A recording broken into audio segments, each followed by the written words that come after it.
I, Jason John Osta, and I am Lavanya Shaw of Xavier Business School, MBA first year, would like to welcome you all in today's Entrepreneurship Awareness Program of MSME DI Kolkata under the Ministry of MSME in association with Xavier's University, Kolkata. Amongst us, we have our esteemed guest, Mr. Debabrata Mitra, Joint Director and Head of Office, MSME DI Kolkata, Mr. Sagar Daryani, Co-founder, CEO at Wow Momo Foods Private Limited, Mr. Rakesh Shah, Director, Nipa Exports and former Chairman, EEPC India, Mr. Sitanath Mukhopadhyay, Assistant Director, MSME DI Kolkata, Mr. Devashish Lahiri, Assistant Director, District Industry Center, DIC Kolkata, Mr. Palol Biswas, AGM and Regional Head, Kolkata Metro 2 Region, Bank of Baroda. Mr. Biswas could not attend the session due to urgent official engagement. So we have Mr. Chiranjit Mishra, Chief Manager, Credit, Bank of Baroda, Kolkata Metro 2 Region, who would be representing Bank of Baroda. I request the audience to kindly give a round of applause. Welcome, respected dignitaries. We are looking forward for this highly interactive session with the budding entrepreneurs. Our speakers are brilliant in their profession. So I request the audience kindly pen down their queries and ask them when we are open for question and answer session. Now we request Father Dr. Felix Raj, SJ Vice Chancellor, St. Xavier's University, Kolkata, to deliver the welcome address and to declare the session open. Father.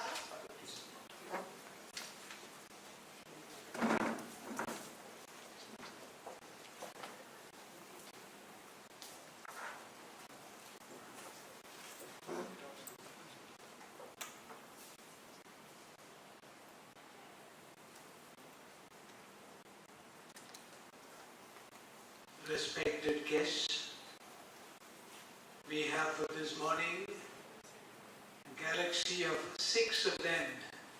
Some of them older students, some of them of course are very good friends. Mr. Debabrata Mitra, Sagar Daryani and Mr. Rakesh Shah. I want to extend a very warm welcome on behalf of St. Xavier's University to all of you. At the outset, I want to express my gratitude for having accepted our invitation to be with us.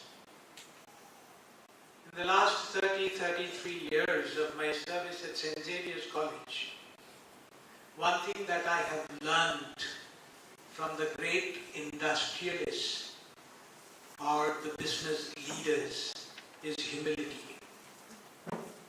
There is always this sickness among Xaverians. The whole tag Xaverian or the brand St. Xavier's carries a lot of weight, definitely. The outside world expects from Xaverians a certain type of behavior, a certain expectations. When you say I'm from Xavier's, whether it be the interviewer, whether it be the industrialist, whoever has invited for a job or for an interview, for anything, is already framed with a certain mindset and says you are a Xaverian and so you must behave like this, you must be like this. There are many anecdotes. Normally when you have the sticker Xaverian, the Alumni Association was selling some stickers that you paste it on your car, and then while you drive, it is there, you are following a Xaverian. Or sometimes they used to say, you are a Xaverian, then I expect you to be punctual. Whenever a Xaverian asks to make a presentation for 10 minutes, it's invariably the response of many people who say that the Xaverians finish at 9.5 minutes.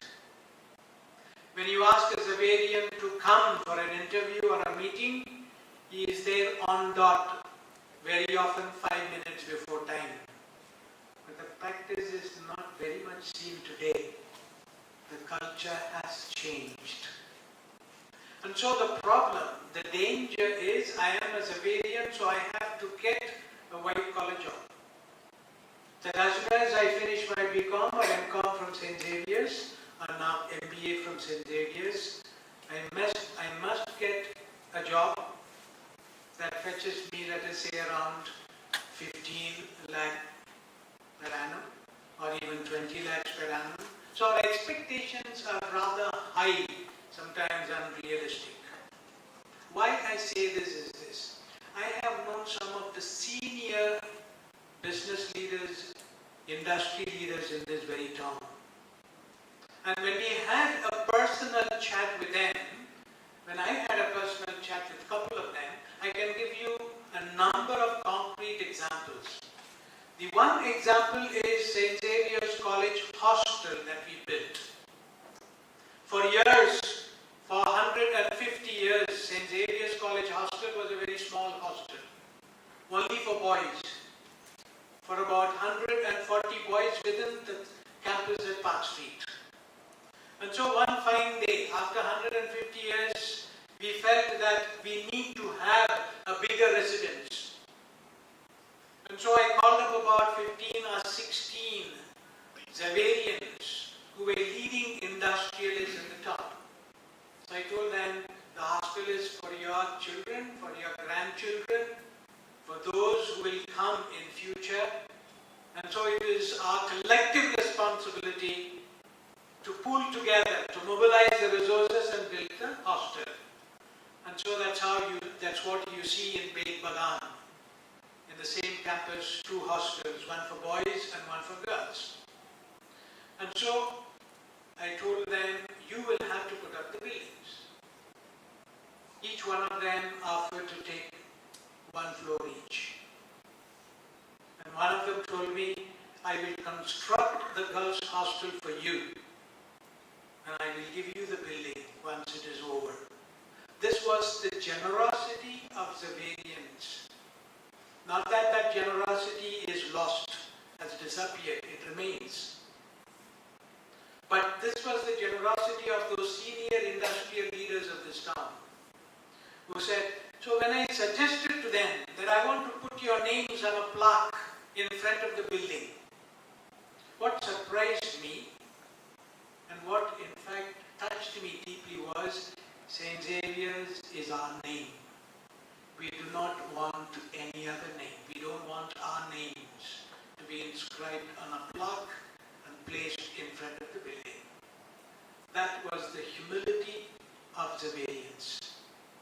I remember a couple of them have dropped into my office, in the principal's office at St. Xavier's College.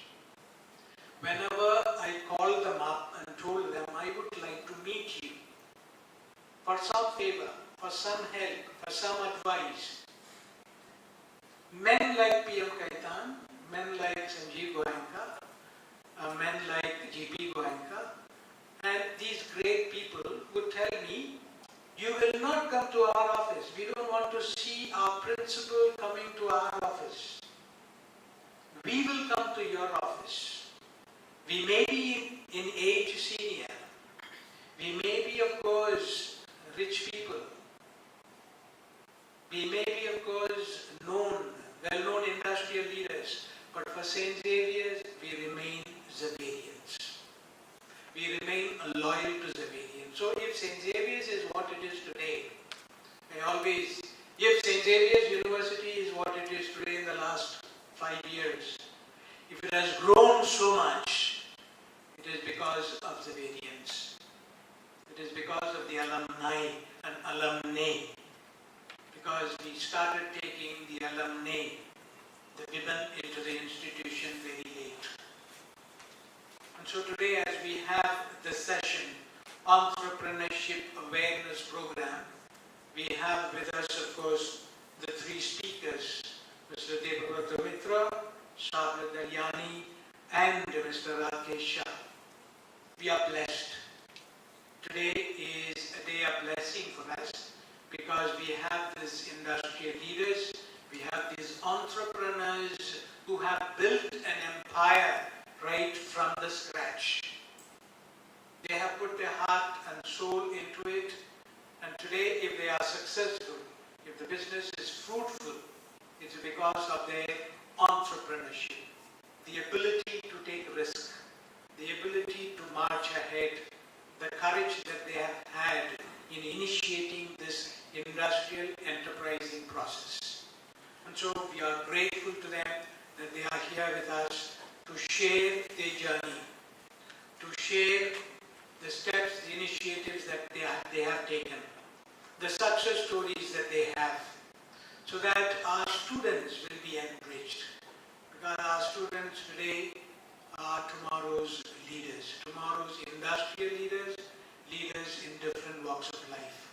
I want to also end with a note of gratitude to Ma'am Vidisha Roy to initiating this project from our incubation center. A number of activities, initiatives are being taken, and St. Xavier's involves in this journey of making our Xaverians into tomorrow's leaders. I remember Sagar, he was, I think, maybe 15 years ago, a student, and today he is a leading industrial leader, an entrepreneur. And that's how people emerge.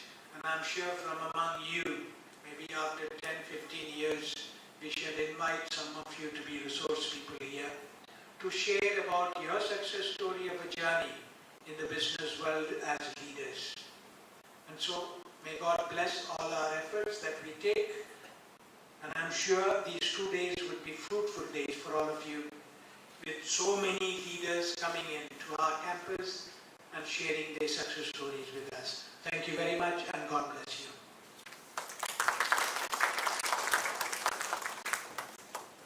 Thank you, Father, for those kind words and a very warm welcome.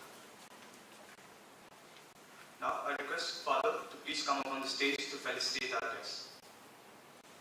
I would like to call upon Mr. Devabrata Mitra to kindly come up on the stage. Sir is a Joint Director and Head of Office, MSME DI Kolkata. I also request Mr. Rakesh Shah, Director, NIPA Exports and former Chairman, EEPC in India, to kindly come up on stage for the felicitation.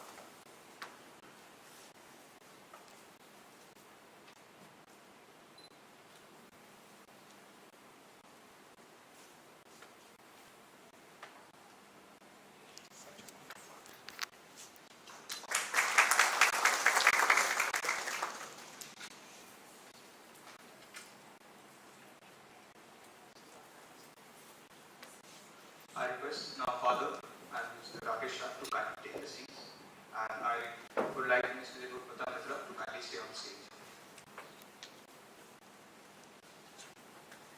We have one of our valuable guests, Mr. Devabrata Mitra, who is Joint Director and Head of Office, MSME DI Guwahati, who has done his specialization in the field of entrepreneurship and management. So, I humbly request Sir to come up and address the audience. Sir.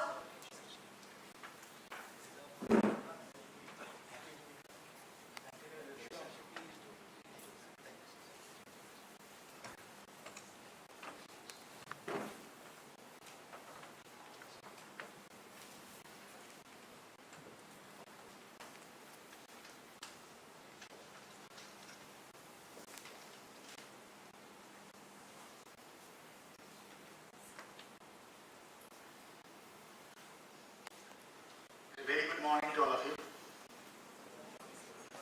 It is a pleasure to be with our respected father, Dr. J. Felix Nath, Vice Chancellor of Xavier University, Mr.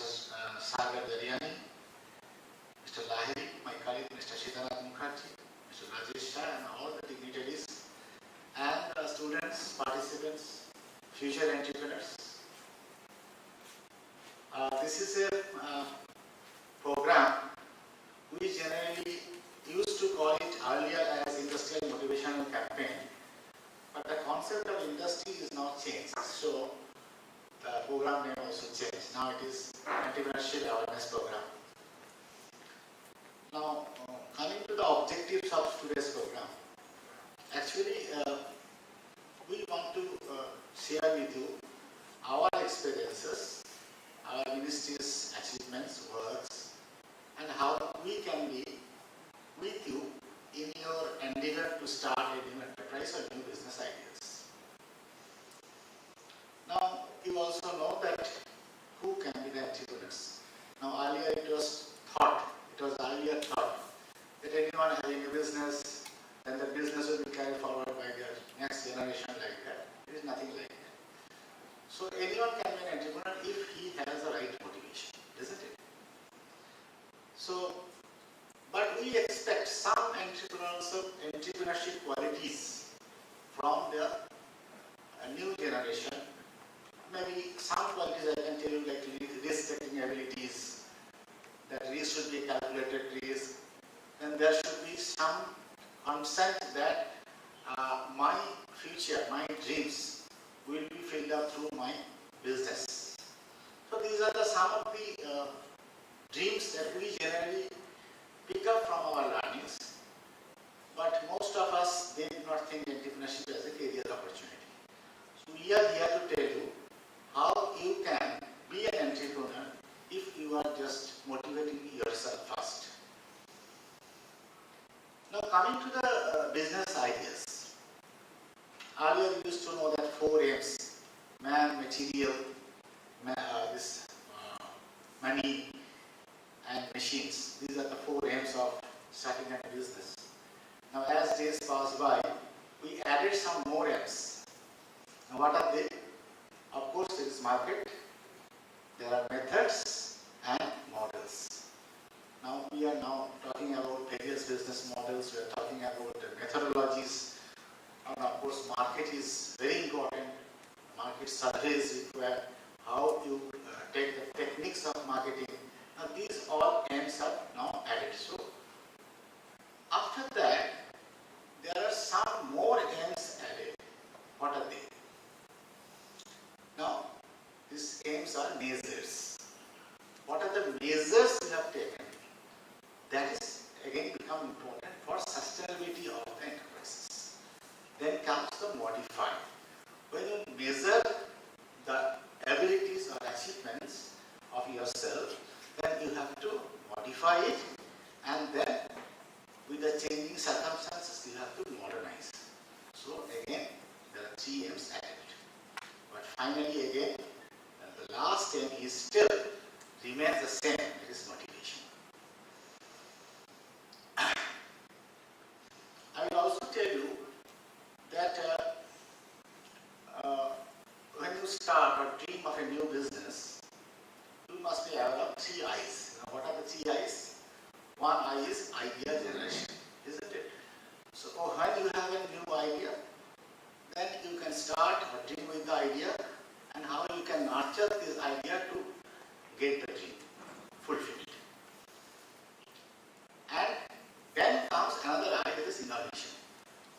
We have in our new schemes that Mr. Mukherjee, my colleague, will tell you later on. Innovative schemes are there. Some Government of India schemes are also there. And along with it, there is another I, that is intellectual property.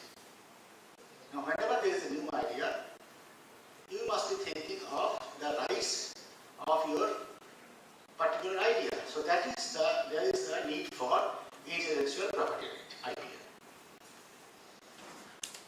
Now, I will fail to my duty if I don't say about MSME. Now, what are this definition of MSME? During 2020, there is a new definition of MSMEs.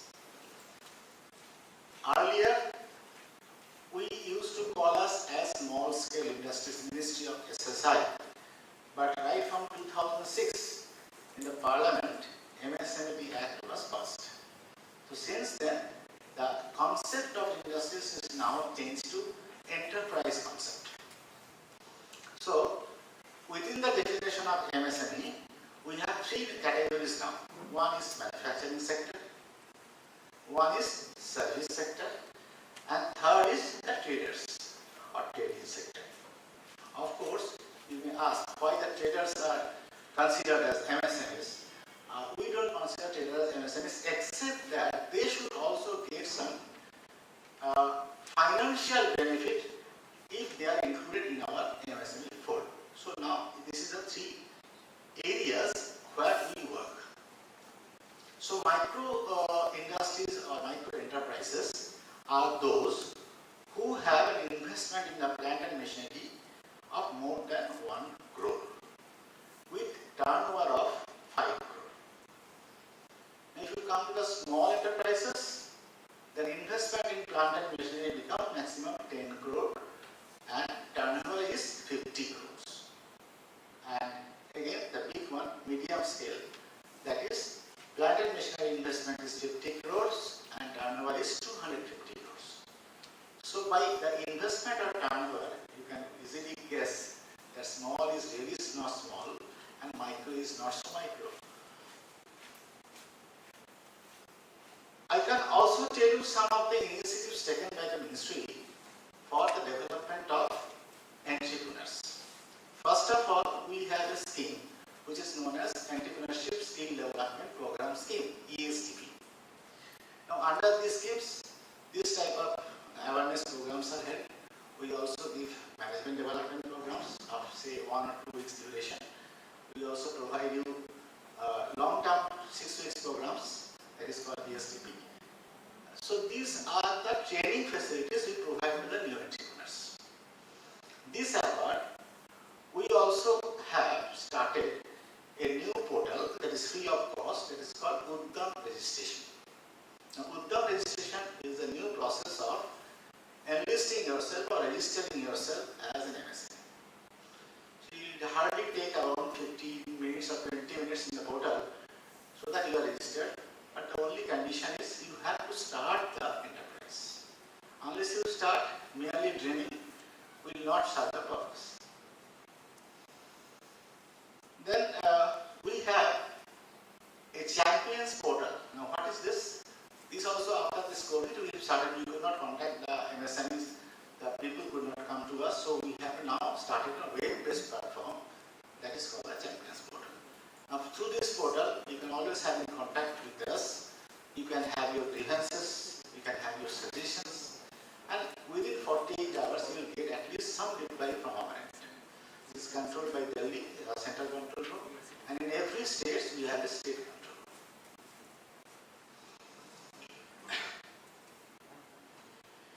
Now, as you are aware that market becomes always a very crucial factor for the entrepreneur's life. To address this issue, we have also started a public procurement policy. And what is it? The various central public sector undertakings and government departments, they actually purchase many things, and government has mandated from 2015 onwards that whatever purchase we will make, at least 25% purchase must be from the micro and small scale sector. Now, again there is a boost in the marketing because now the CPSUs and the government departments, they are searching for micro and small enterprises from where they can purchase the things because this has been made mandatory. Similarly, now we have started a portal that is not our portal, it is Ministry of Commerce portal, Government e-Marketplace. Now we have just connected this government e-Marketplace with the public procurement policy, so the procurement process become easier. So now the micro and small enterprise at least have a secured market from the government. Now also we have taken some steps like reduction of carbon waste. We have taken some steps for use of prohibiting the single-use plastics from the society. It's a very difficult task. The ministry has taken it as a challenge. And we have some technology centers. All over India, we have so far 18 such centers, and most new centers are coming up. We have planned to start 100 such centers all over India. Our centers are known as MSME TC or MSME Technology Centers. In West Bengal, it is located in Bonapuli. And they are actually creating prototypes for you. They are also helping for training. They are also helping for incubation of your ideas. Coming to that market part again, we also help you to participate in various domestic and international trade fairs. Some part of your expenditure is made by the government as reimbursement. We also have some export management programs. If your product or services can be exportable, we will help you. We have set up export promotion cells in our office. And we have also given importance for finance as well. We have various schemes, government schemes like Prime Minister's Central Army Generation Program, PNEGP, Prime Minister's Mudra Yojana, and Stand Up India. Through these schemes, you can get subsidized loan. With this little introduction, I leave it to my colleague who will take in the technical session, take in the details of the various schemes we have. Thank you very much for inviting us. Thank you very much for sharing our experiences, and wish you all the best for the coming Festival of Colors. Thank you.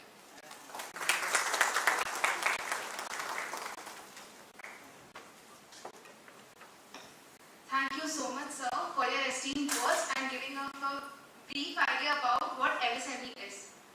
Next up, we have another prominent guest who would be addressing us, Mr. Rakesh Shah, Director, NIPA Exports and former Chairman, EEPC India. Educated at the prestigious Xavier College, Kolkata, served as an industry leader. He was also a member of the Board of Trade constituted by the Union Commerce and Industry Minister. Sir, could you please come and share your views with all of us?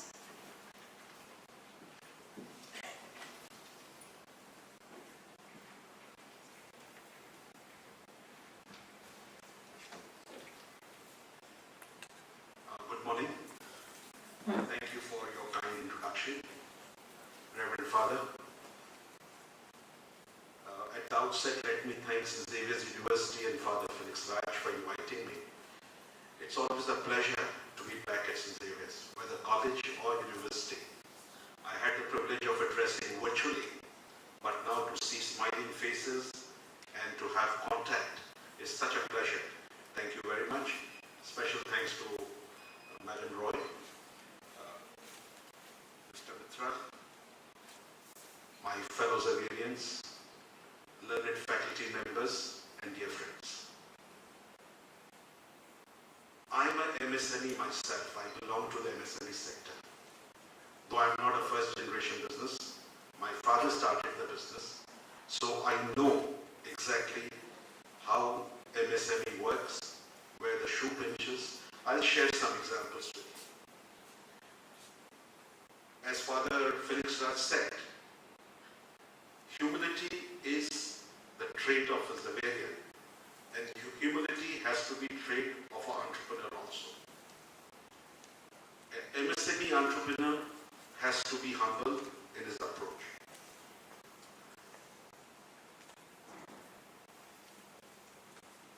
Secondly, an entrepreneur has to have fire in his belly. He has to believe in himself, otherwise he will not succeed. If you always have a hunch, a fear, there is no way you can succeed as an entrepreneur.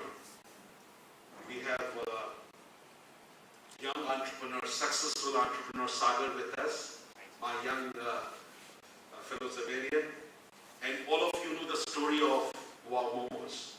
And every time I see Sagar, I say, wow. And that's how I look at it. Calcutta was always treated that there cannot be startups here. And Sagar has changed the rules in Calcutta. Motivated by Sagar, my son he has not joined me in business. He has promoted a startup by the name of Now Purchase. And I'm happy to share, in 4 years' time, he has been able to get the first round of funding. So what I'm trying to say, it is not necessary. In fact, factory wala or business wala has to have a son who will run a business. So if you have an idea, you can be an entrepreneur. Just to share with you, Mangalyaan, everybody knows about it. Some of the critical components were manufactured at MSME. So please don't say that I cannot manufacture a spare for an aircraft or for Mangalyaan.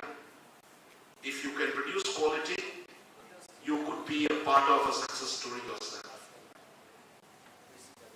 Globally, if we look, MSME has been a driver of growth. MSME creates jobs. It creates competition. It creates innovation. So MSME, though the name is micro, small and medium, but our ideas are large. MSME, the one trait is they are very flexible.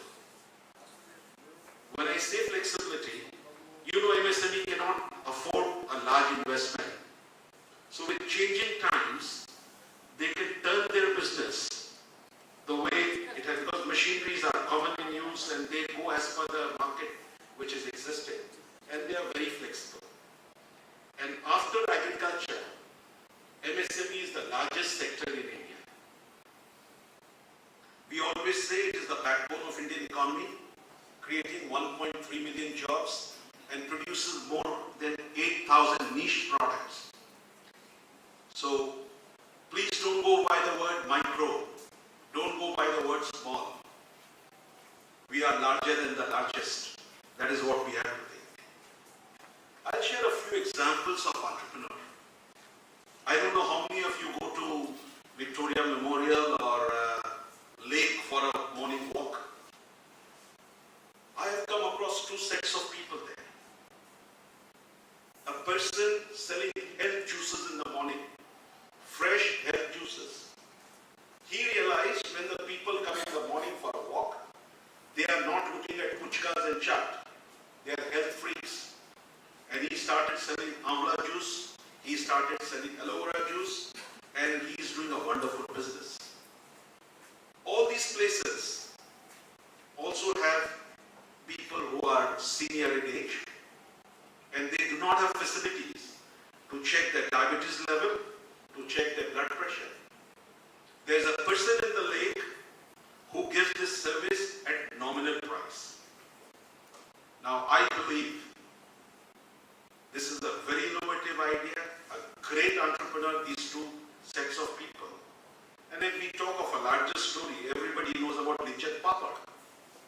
How it started. A lady in Gujarat got a few other ladies together in a self-help group, and Lichat Papad is a story worldwide now. It is sold as a cocktail snack. I have come across in a store in Europe, 2 papads packed in a box, $2 for the papad, and it has a paper how to make or cook a papad that is there. So again, innovation. So worldwide place Lichat Papad has now. Mr. Mitra has already shared with you about the definition of MSME. I would just like to supplement. You know, I belong to the international export trade. So I would just like to supplement one thing. The government has been kind enough not to include the export turnover in the, you know, the 5 crore limit or 50 crore or 250 crores. So you export for 1,000 crores, but your plant and machinery levels are the same, you would be an MSME. So you could be very large in your turnover if you are exporter. Various schemes are there of Government of India. COVID was a big setback for the MSME sector. Nobody can miss out on the hospitality sector, how hard it was hit. The government came out with a Atmanirbhar Bharat scheme, where loans were given to people without collateral. It was a guaranteed emergency loan scheme the government announced, and that was a big support. Finance Mitra would agree, is the biggest challenge for an MSME. We have a banker friend here, but unfortunately, pardon me for saying, development banking in the country is no longer existing. The first thing the bank asks, give me a collateral. He has my factory with him. He has my stocks with him. He has my land with him. The only thing a young entrepreneur will not like to give is his insurance policy and his house. So my request to my banker friend, please convey the message of the industry in this house that development banking has to come back. It is on paper, but practically, as business people, we experience this every day. Government has come out with a lot of schemes, banks have come out with a lot of schemes, state government have come out with a lot of schemes. There are incentives for certain sectors which have come in terms of better rates of interest, availability of land, and various other things, monetary benefits. Mr. Mitra touched on marketing. Let me share a Government of India scheme announced by Ministry of Commerce. It's called the Market Access Initiative Scheme. It's something like similar to the MSME scheme for participation of exhibitions abroad. Under this scheme, you are subsidized to the extent of 70% on the space rent. And a person cannot go to a Hanover fair. A young entrepreneur will not be able to afford to participate there. But under these schemes with 70% subsidy, you can go. And product identification, market identification would be made easier. I don't know how many of you have heard about FTA, Free Trade Agreement. I'll touch a little bit on exports because that's my subject. Free trade agreements are bilateral and multilateral between two countries and amongst a group of countries that are being signed. Now the new terminology we use is Comprehensive Economic Cooperation Agreement, which goes beyond trade and commerce. And all these free trade agreements, or the SICA, MSME has a special chapter under them. The government has recognized that MSME is the backbone. MSME can build the economy. They have the power to survive. Technology. Again, I'm picking points from what Mr. Mitra said. Technology. We feel Industry 4.2, you must be reading every day. Industry 4.2. And Industry 4.2, my God, I have to have robots. I have to have very expensive machines. No. You have to find the right technology which you can afford. I'll share an example. A small exporter was not able to track his goods when he was shipping to Bangladesh by road. He used RFID technology and he was able to track his goods, whether they are stuck at the Benapur port or they are stuck at the with the customer or with the customs or wherever it is. So we have to find, an entrepreneur will find the right technology. All technology does not run in crores. You can get technology which runs in lakhs also. There are many trade promotion organizations which are there, chambers of commerce, export promotion council like Engineering Export Promotion Council of India. I had the privilege of heading it for 4 years. And again, they do a lot of hand-holding. Identify a market for you, take you abroad, get buyers in India, and organize meetings which will help you to identify products and also to probably identify the markets. Friends, I have lived all my life in Kolkata. Don't take it that you are in a disadvantageous position. I believe you are in the right location. Because the government is now, after looking east, they have started acting east. Today with the Russia-Ukraine war, business in Europe is getting very difficult. So look at Southeast Asia. You are geographically very close to them. Shipping costs are less. Culturally, we are very close to them. So your location, being in Kolkata, is very strategic. Yesterday, the Indo-Australian Chamber of Commerce Eastern India chapter was inaugurated. And I was just talking to the new Consul General of Australia. And she said that we had an option from Chennai to go to other parts, but we selected Calcutta because we find immense opportunities. So as an entrepreneur, always don't go by the glamour of Bombay, Delhi. Sagar will speak to you how Calcutta has been a great help, a great success story. Schemes I will not touch. I think the speakers in the technical session would be taking on this. I would conclude by saying the role of MSME in the coming days is very critical for the economic development of West Bengal and of India. And if you have that mission, sky is the limit. So friends, be positive in your mindset. You are in the right place, right university, and you can do it. So I wish you all good luck and welcome you to the world of entrepreneurs. Thank you very much.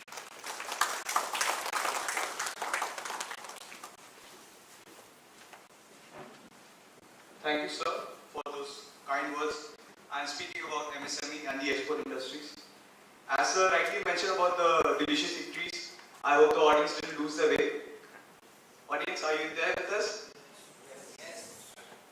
So, moving on, I request now for the society to kindly come up on stage to felicitate Mr. Sagar Daryani. Sir.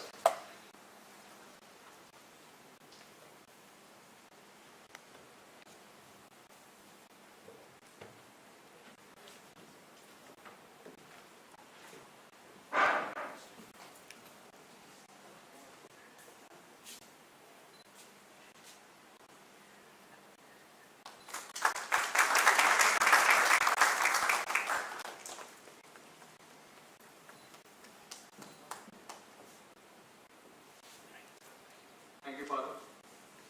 I request Mr. Sagar Daryani to kindly stay on stage. Now, I request Mr. Sagar Daryani, co-founder, CEO at Warm Momo Foods Private Limited. Sir is an enthusiast who is highly passionate about brand building. He dreams of an India where employment is 100%. So I request Sir to kindly come up on stage and address our audience.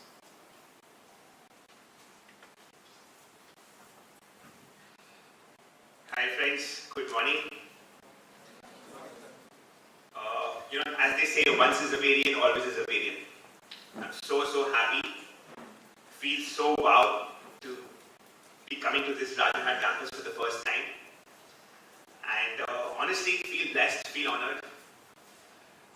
There's nothing more than, getting back to your roots and coming back and, we're trying to give back. And I think that's what entrepreneurship is largely about giving back. As I was mentioning, Calcutta, right?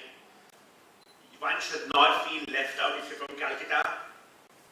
One should never feel left out. One should feel as if, I go to malls across the country and I walk up to the first floor of the mall, I see a Manuvat there, I see a GKB Opticals, I see a Himalaya, I see a Mainland China, I see a Wow Momo, and I'm like, these are brands from Calcutta. And they're there in more than 100 malls across the country. And we say there's no business, there's no action happening in Calcutta. India's first big bazaar opened in Calcutta, India's first pantaloons opened in Calcutta. So Calcutta is where the action happens. And it's we, the people of Calcutta, who need to go out there and endorse Calcutta. We keep saying there's no action happening in Calcutta. But I guess we have to be the torchbearers of Calcutta. And the biggest example, by God's grace, is me standing here. I think we've created Calcutta or Bengal's national brand, and very soon to go international. So, I think we feel blessed. Personally, if I would have not been in Calcutta, if I would have not been in St. Xavier's College, I would have not met my co-founder. I think Babmo would not have been there. So yes, it doesn't matter where your location is. What matters is what you are, what your intent is, and what your attitude is. So, we keep talking about entrepreneurship. must be reading in your books. But what is real entrepreneurship? I mean, our journey at Wow Momo has been nothing less than a Bollywood blockbuster, right? There have been days when, we've been so happy, we've not been able to sleep out of excitement. And then there have been days when you've been disappointed, upset, feel like giving up, literally in tears. To the extent it happened with me early last week. And you feel like giving up. And you can't sleep because you're stressed, you're depressed. But the fun of it is, your dreams, your vision should be so big that they don't allow you to sleep. So I'm happy not sleeping, whether I'm happy or I'm sad, because my dreams are big. I can dream big without sleeping, and that's what entrepreneurship is all about. It's about those challenges. It's about converting every adverse opportunity and going diverse and converting it into your advantage. Take it up like a challenge, any problem. When your back is up against the wall, it's up to you whether you use that wall as a support system or you use that wall just to relax. It's up to you. Ultimately, it's the baton is in your hands. You are the game changer, and that's what entrepreneurship is all about. I mean, like I say, a winner never quits and a quitter never wins. अगर जिंदगी में कुछ करना है, आगे बढ़ना है, मुश्किलें आएंगी, उसका सामना करना है, लड़ना है, लेकिन आगे बढ़ना है. I mean, you people have heard my story, but let me go back to COVID, right? Running a profitable business, started with 30,000, never seen losses, 3,000 employees, and comes April 2020. I mean, COVID hit us in March, but the real impact came in April, where the revenue literally came down to zero. From an 15 crore monthly revenue, we came down to less than 1.5 crores. Imagine 3,000 employees, you're locked up in a room. What do you do? But then, like they say, आप हाथ पे हाथ रख के नहीं बैठ सकते if you're an entrepreneur. You have to create your opportunities. I mean, adverse times calls for being diverse, it calls for being resilient. Those are the times when your agility, your tenacity is checked as an entrepreneur. वो कहते हैं ना कि बंदे में दम होना चाहिए, because as a leader, as an entrepreneur, if you start having drooping shoulders, your team will start having drooping shoulders. So what did we do? When our back were up against the walls, if customers are not coming to us, we said we need to find our ways to get back to the consumers. Imagine your revenue is down by 90%. The world is India is in lockdown, the world is in lockdown, you're locked up in a room, you can't do much. You have a team of 3,000 people, you have to pay salaries, you have other overheads like rentals. First month loss was 6 crores in April. Imagine for a company that has never seen losses has been bootstrapped. It was tough. But then we said, okay, if consumers don't come to us, we'll go to the consumers. What did we do in the short run? In the short run, we said, if we are able to provide momos to the consumers, hot momos in half an hour, what was the biggest need then? The biggest need then was of essentials. People were ordering on a big basket, people were ordering on a Grofers, and it would take almost 24 to 48 hours. And we were selling or serving consumers momos in 30 minutes. So we launched a new business line called Wow Momo Essentials. I think we thought of this by the 20th of April, and the entire business line was ready by 29th of April to go live, where we were available on Swiggy, Zomato, not just serving you momos, but serving you essentials, where we tied up with ITC, HUL, Procter & Gamble, and we were selling everything, from eggs, milk, bread, to anything and everything, all forms of essentials. And this new business line, I knew was not going to be here forever. It was a short-term thing. But it was about spreading your asset better. It was about utilizing your people better. It was about getting more throughput sales. That's where you start becoming agile. That's where you start, that's where you start taking chances and you start creating opportunities. Trust me, had we not done that for the first 3 months, for May, June, July, obviously in July, the essential business came to a national debt, and we knew that would happen. But what it did is, when business was down, it came down to 1/10. It gave us additional cash flows. It gave us cash flows to pay salaries. I think Wow Momo was the only quick service restaurant chain. There were many listed chains that did job cuts. We did 0 job cuts. We did pay cuts for sure.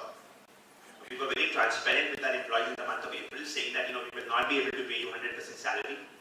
For those who could not come, we paid them 50%. For those who could come to the store, we paid them 70%.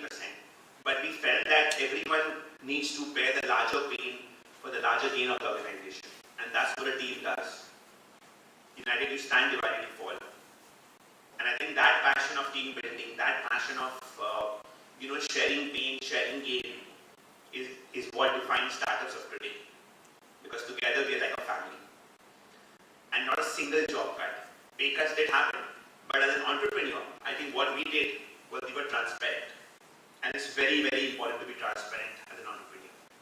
With your team, with yourself, with your stakeholders, with your investors, and most importantly with your customers.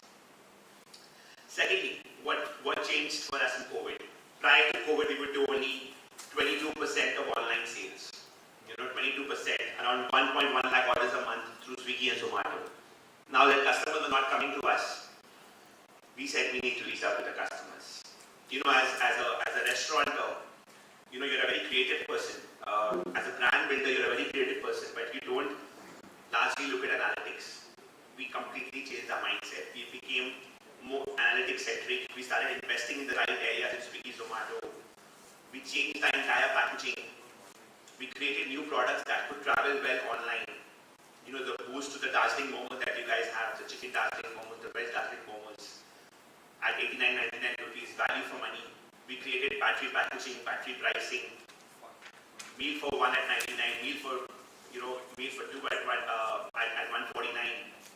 So we made the product more delivery friendly centric. We invested in the right areas in Swiggy, Zomato. So Swiggy, Zomato, it's not only about promoting your brand, it's about being visible in the right areas, about the right tagging. So if someone is looking for a burger, we have a Momo burger, he'll find us. If someone is looking for a spicy food, he'll find the pan fried Momo there. If someone is looking for dessert, he will even find the chocolate Momo there.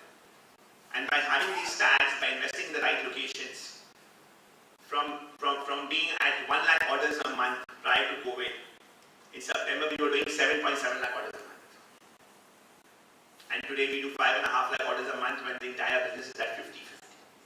So we've become a hybrid model. People talk about a physical business and a digital business. We've become a phygital business. And that's the way forward. That's how you reinvent yourself. That's how you build capacities. So when your back is up against the wall, you create your opportunities. Honestly, for us, COVID was a blessing in disguise. I think it gave birth to Wow 2.0. Just before COVID, we launched our second brand called Wow China.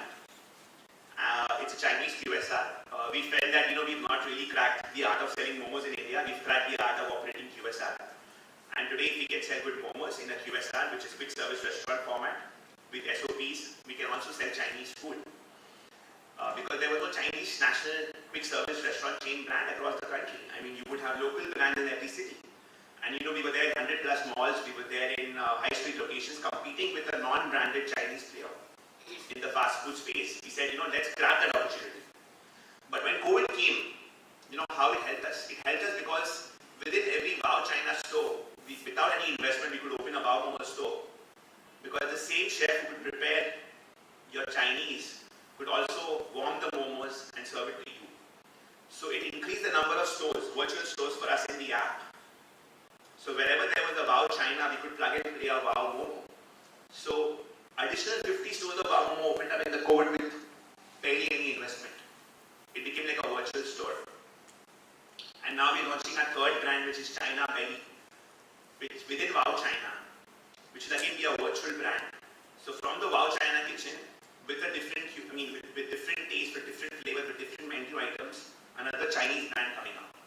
Because in today's day and age, there's a major belly expansion happening in the country.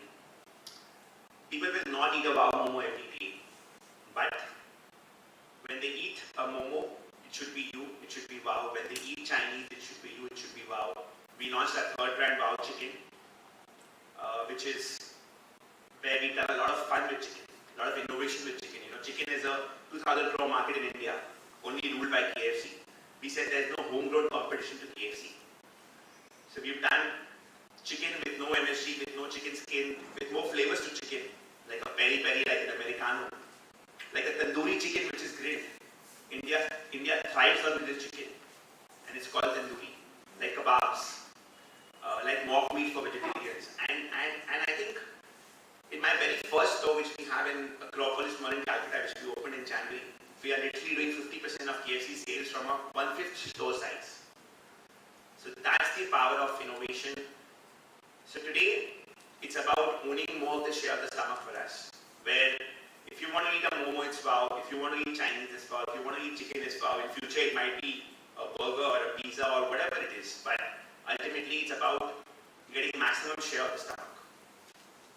So for us, the brand is wow. These are different verticals. And you people, I mean the consumers, the patrons have made us what we are. So COVID gave birth to Wow 2.0. Today I can proudly say that, in spite of COVID, we have doubled the revenue than what we were prior to COVID. We've grown by 100% in the last 1.5 years. From a 3,000 employees, we're close to 5,000 employees now. We're literally opening 24 to 25 stores every month. That's like 300 stores in a year. And I think these are the best times to come back. And all this came with a lot of hard work. I mean, there were 6 months of losses. There was a third wave came in January, which was quite scary. There might be a fourth wave in June. You never know. But in a way, I would say we might not have become a pandemic-proof business, but we become a COVID-proof business. Because when the second wave came, we were down by only 30%. When the third wave came, we were down by only 15%. And I'm very confident when the fourth wave comes, we will not be down. We will overcome than what we were. And that's called testing your tenacity, testing your agility. And that's called, taking up a challenge, an adverse time into an opportunity, and reinventing your business. And I'm sharing this because somewhere deep down there, we all talk about the successful thing that we've done, but does sabko lagta hai? Everyone is scared. Everyone is scared of failure. Everyone is scared of losing out on things. Even I am scared. But then you have to back yourself. When I started Wow Momo, a lot of my friends and relatives said that, you will sell momos. I mean, they told my dad, कि आपका बेटा मोमो बेचेगा. And, in this country, if a chai wala can become a prime minister, imagine where a momo wala can go. So yeah, thank you so much, friends.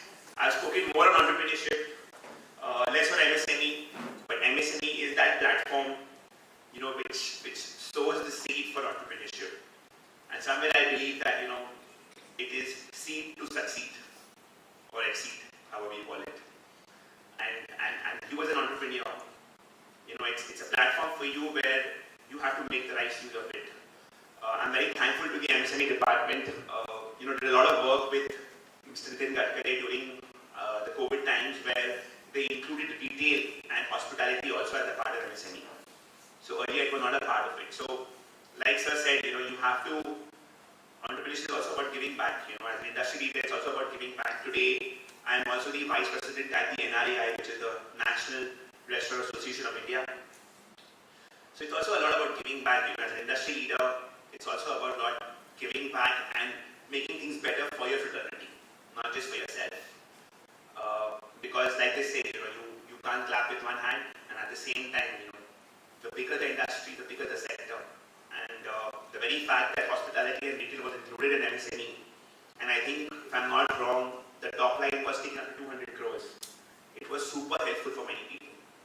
I know so many businesses who could avail debt from banks and safeguard their business. So I think these platforms are amazing platforms provided by the government. With regards to MSME, I have got a lot of benefits from the West Bengal government. With regards to my initial licensing, whether it was a pollution license, whether it was getting some incentives.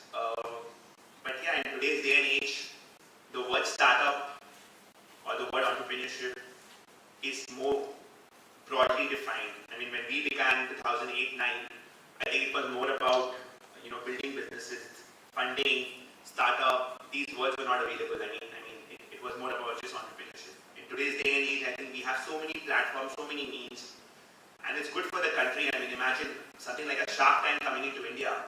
People are not watching normal serials of Saas Bhi Kabhi Bahoti Hai, but families are watching Shark Tank and discussing entrepreneurship. That's what entrepreneurship has done to this country. And thank you so much for having me here. I think you guys, the power of youth, are the future of the country. Go out there, execute. execute, live your dreams. If you fail, it's okay. Even I've failed many times. If you succeed, you might just be a disruption. Thank you so much.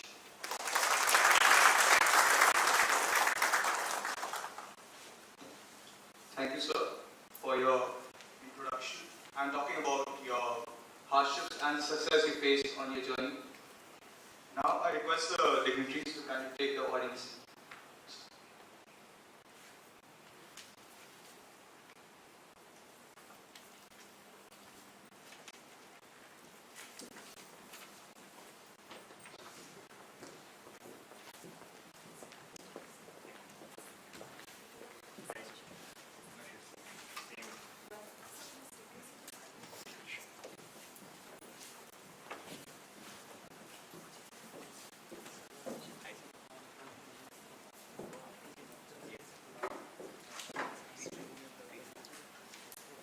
Now, I request Dr. Arjun Chetan, Dean, Arts and Social Studies, to felicitate Mr. Sitanath Mukhopadhyay, Assistant Director, MSME DI Kolkata. Sir, would you please come up on stage?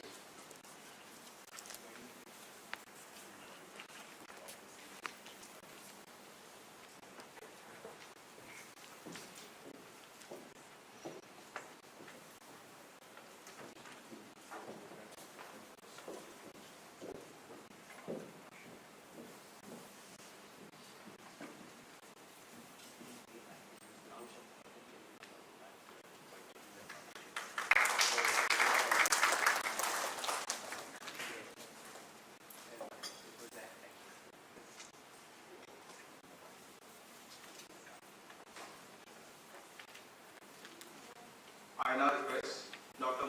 Manoti Roy Chaudhary, Dean, Xavier Business School, to felicitate Mr. Devashish Lahiri, Assistant Director, District Industry, Kolkata. Sir, could you please come on stage?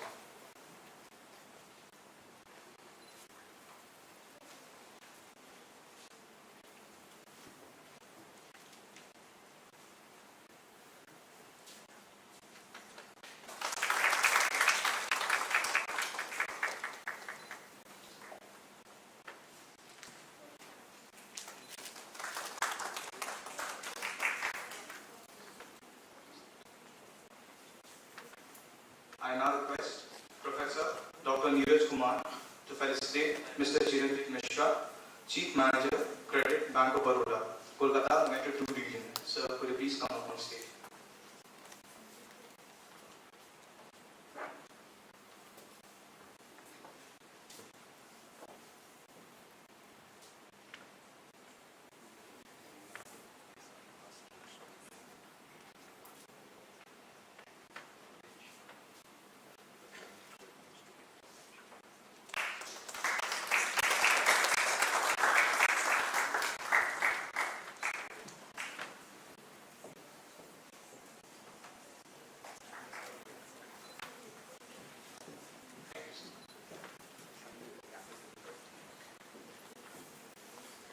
Moving forward to our first technical session of the day, which would be based on the schemes provided by state governments, central governments and by the bank. Our first session would be on the central government scheme by Mr. Sitanath Mukhopadhyay, Assistant Director, MSME DI Kolkata. Sir is a graduate engineer from University of Calcutta. He is presently working as Assistant Director, MIN of MSME Government of India for past 22 years. He has been working experience with Tata and Japanese multinational for 4 years and 3 years experience in sheet glass granite industries. And now I request sir to kindly come up and take the podium.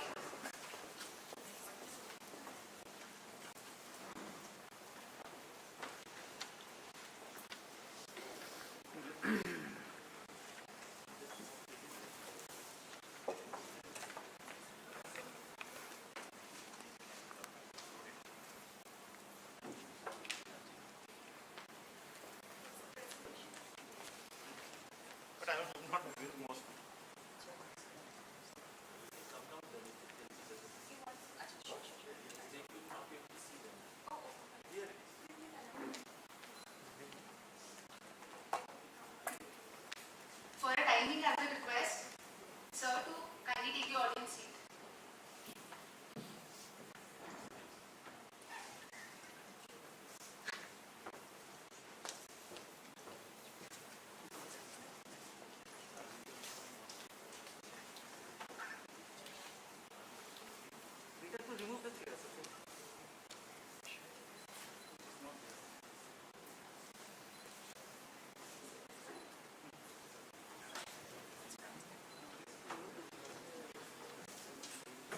Good morning, Xavierians. Respected dignitaries in the inaugural session. After the motivating speech of Sagar Daryani, Wamomo founder, proprietor, and of course, chairman, ex-chairman EPC Limited, and Nipa Exports, director Nipa Exports, Rakesh Taji. I think my deliberation will be a little bit, of course, not up to that mark, because it will be consisting of most government schemes and all these things. It's a technical session, so technical means there is a board service, isn't it? But I will not go through detail of schemes, because most of the schemes have been covered by my director, Jorvoto Mitra sir, and state government schemes of course will be covered by my fellow colleague, Sri Devashish Lahiri sir.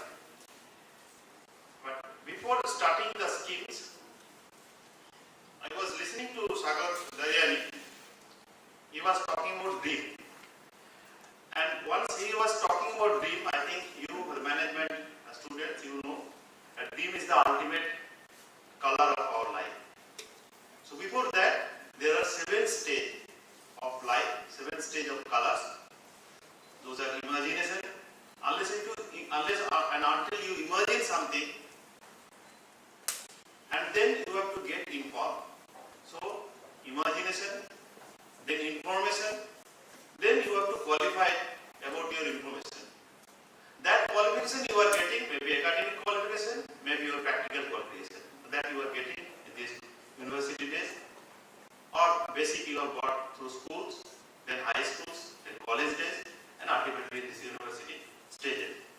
Then once you are qualified, your practical things, your experience started.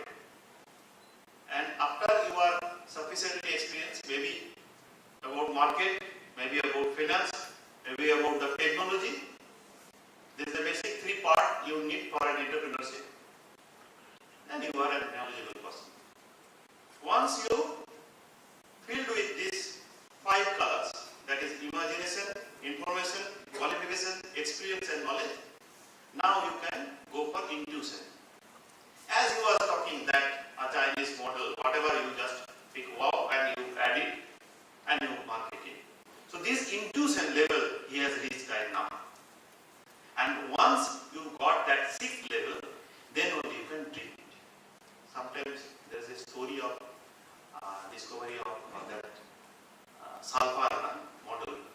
You know that scientist was dreaming about that 7 snakes were tying each other like that. So he was dreaming about the structure of sulfur through that.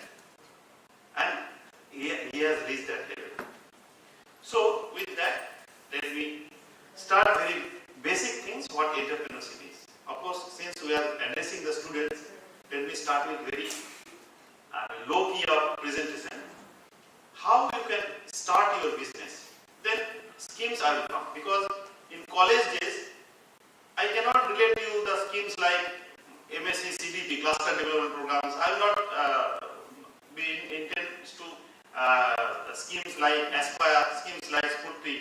But the schemes will be helpful for our college students, university students. That only I will try to cover. So what are those? Steps for starting off any business or any enterprises. Those are identification and evaluation of opportunities. What will be your opportunity? You cannot straight away jump to this what is that called retail market. You cannot straight away directly jump to the digital market or digitization of your business unless and until you start from somewhere. So starting means, as our director was talking, that there are 3 areas of MSME, that is manufacturing, then service and trading. Of course, traders are also being included ultimately. Very recently, in 2021 only. So, what are manufacturing? Manufacturing are having a team manufacturing process. So, you collect some raw material and you manufacture some finished product through some defined process line. That process line is called manufacturing process. So, in that process, in need some sort of machineries, of course. And that machinery may be manual, even a needle may be a machine, or it may be state-of-art machinery, isn't it? It may be highly automatic, high automation. Maybe your rocket science maybe can be included into that manufacturing process, isn't it? So the more advanced, the more innovative process line will be, your machinery will be advanced, isn't it? So this is the manufacturing. Now service part means always there is some sort of value addition, isn't it? You are providing service that may be some tangible or intangible product, and the more value you add to your consumers or what is that called, customers, your idea or your business will excel. So this is about service. And traders means availability of any service or product near to your consumers. So that are the traders. So trader has minimum process line, and manufacturing has comparatively larger process line. So this is basically the idea. So you have to get idea and you have to identify it. So directly you cannot identify your product of manufacture or your product of choice. So you have to go through various surveys, that is we call generally market survey, that may be a technical survey, that may be technology survey. So what are the things that is fit for your idea to convert to the to reach to the consumer? That is the identification and evaluation of. Then next part is opportunity. You may be knowing that after this COVID period, India is the second largest manufacturer of PPE, isn't it? Before that, it was hardly 27 units they were manufacturing PPE, personal protective equipment. But after this COVID period, so Indians, we have that guts to take the technology, to adopt the technology in a better way than any other in the world, isn't it? So we have that opportunity. So you have to identify the opportunities also. Most of the times in our office, that is in BT Road, it's a state part of Ministry of MSME, that is called MSME Development Institute, Kolkata. The state office, that is just opposite to your ISI, you may be knowing that town of ISI, opposite to that, that is the Indian, that is called MSME Development Institute. There you can, we generally, the entrepreneurs visit, they ask, sir, what is the best, idea or best industry or best enterprise we can go for? So there is nothing called waste. You have to identify at least 5 or 6 idea, 6 projects, and then you can come and discuss with us, and you can you can give an interaction process that this is my positive point, that is called, you can go for SWOT analysis also. Then ultimately you can decide, okay, we can choose this. So that identification and opportunity conversion is the basic process of your setting up of enterprise. Next part is you have to develop a plan. So once you have decided, okay, we'll go for this kind of maybe manufacturing or service, then you have to develop a project plan. What that project plan? That project plan can be part of any stakeholder. Suppose you need finance, so that project you can submit to the lending agency. Suppose you require some sort of pollution clearance. Suppose you require some sort of, what is that called, clearance from your stakeholders, partners, maybe from state government approving agency. Suppose you are going for some food industries, so you require clearance from FNSSI. So those things, that project document will help you to get the things, to get the things through. This is the second part. Third part is, so development of business plan, and business plan should be, well accepted by your stakeholders. Maybe a rating agency, maybe credit agency, that today bankers are there, and they will also, so unless until you submit some sort of project, bank is not going to, so what the bank will assess you. It is not only the CIBIL score that it will facilitate you to go for credit. So of course that is the basic part, but second part is you have to submit a project document, and that project document should be technically feasible, commercially viable, isn't it? And having a market suitability. So these 3 things are most important for a project, definite project plan, is that it must be technically feasible, commercially viable, and it has a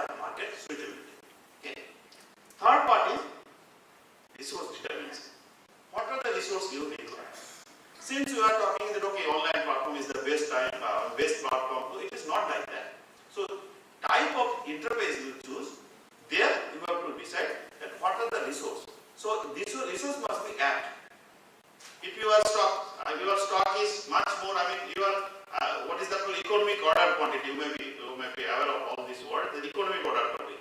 The stock level should be appropriate. It is not very high, huge stock, then it will be a debt investment. Again, it should be less also, then it will also hinder your process of manufacture or process of service. So those things are also important, that the requirement of resources. What are the resources? Resources may be man, material, method, machine, isn't it? Measurement and view. These are the basic resources for any activity to be conducted. Fourth part is implementation of management tools and techniques. So implementation of management tools and techniques, as our Sagar was talking about, how he is changing with time, how his business is just aligning with the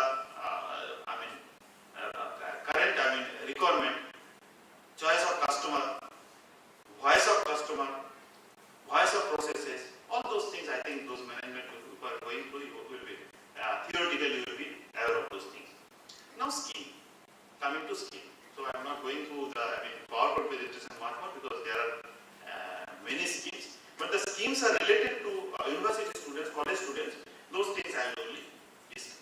The first scheme is that, as we are talking about the empowerment, capacity building, the first scheme is to aware college students, university students about entrepreneurship. What exactly entrepreneurship is?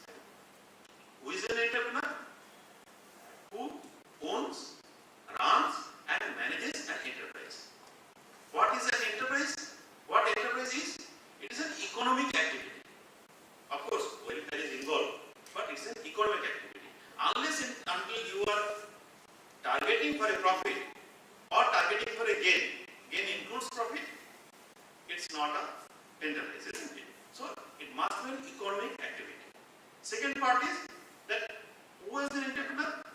You have to own, you have to run, and you have to manage those economic activities. Then only you are an entrepreneur. As he was talking that during COVID period, that I was prior to that, he was thinking that whether, so every time an entrepreneur is having the chances of risk. So he has to take some certain risk. Risk should not be very low, risk should not be very high. So that managing of risk is a part of entrepreneurship, isn't it? So for those to learn, see your economic, these economic inputs may not be covered entrepreneurship. It may not be covered the risk assessment analysis. It may not cover the technical feasibility, detail of project preparation, all these things. These we actually taught through ESDP or development of MSME, like that scheme. So through ESDP means Entrepreneurship and Skill Development Program. So if you are having skill, technical knowledge, if you are a technical students or engineering students, so you maybe a particular part you need not require any inputs, but some entrepreneurial inputs you should have. So that is maybe of 1 day duration. Today we are conducting in EAP, Entrepreneurship Awarness Program. It may be of 30 days duration, 1.5 month duration. So 1.5 month duration, we generally put some entrepreneurship inputs, marketing inputs, then some account, how to keep your book of accounts, all those inputs, as well as we put some sort of technical inputs. Maybe some area, maybe some, of course, we design these things based on the need of the input batch. So this is called Entrepreneurship ESDP scheme. Second part is, basically in colleges, and in West Bengal we have already approved from our ministry the 27 number of colleges, those who have set up incubation into their colleges or universities. So incubation scheme is very much important because this St. Xavier's University can also adopt these things, we can also apply for these things, where we generally approve some host institute where there is a scope of putting some sort of, what is that called, incubation. So here you can suggest your idea, maybe some idea, and those ideas will be approved, and you can nurture your idea and you can convert your idea to commercialization. So for that, per idea, Government of India generally provides you 15 lakhs, and once 2 ideas is approved and established, Government of India further provides 1 crore of fund to the host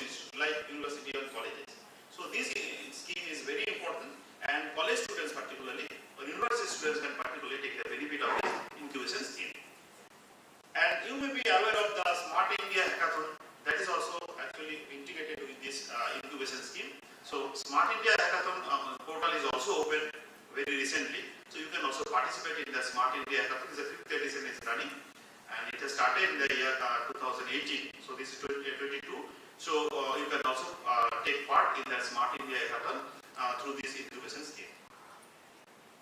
Now, another part already my director has explained, that IPR scheme. Your idea, your concept, which has been established, you can also further take the, what is that called, take the recognition, so that others cannot infringe. Like intellectual property, it may be copyright, it may be your patent design, it may be your trademark.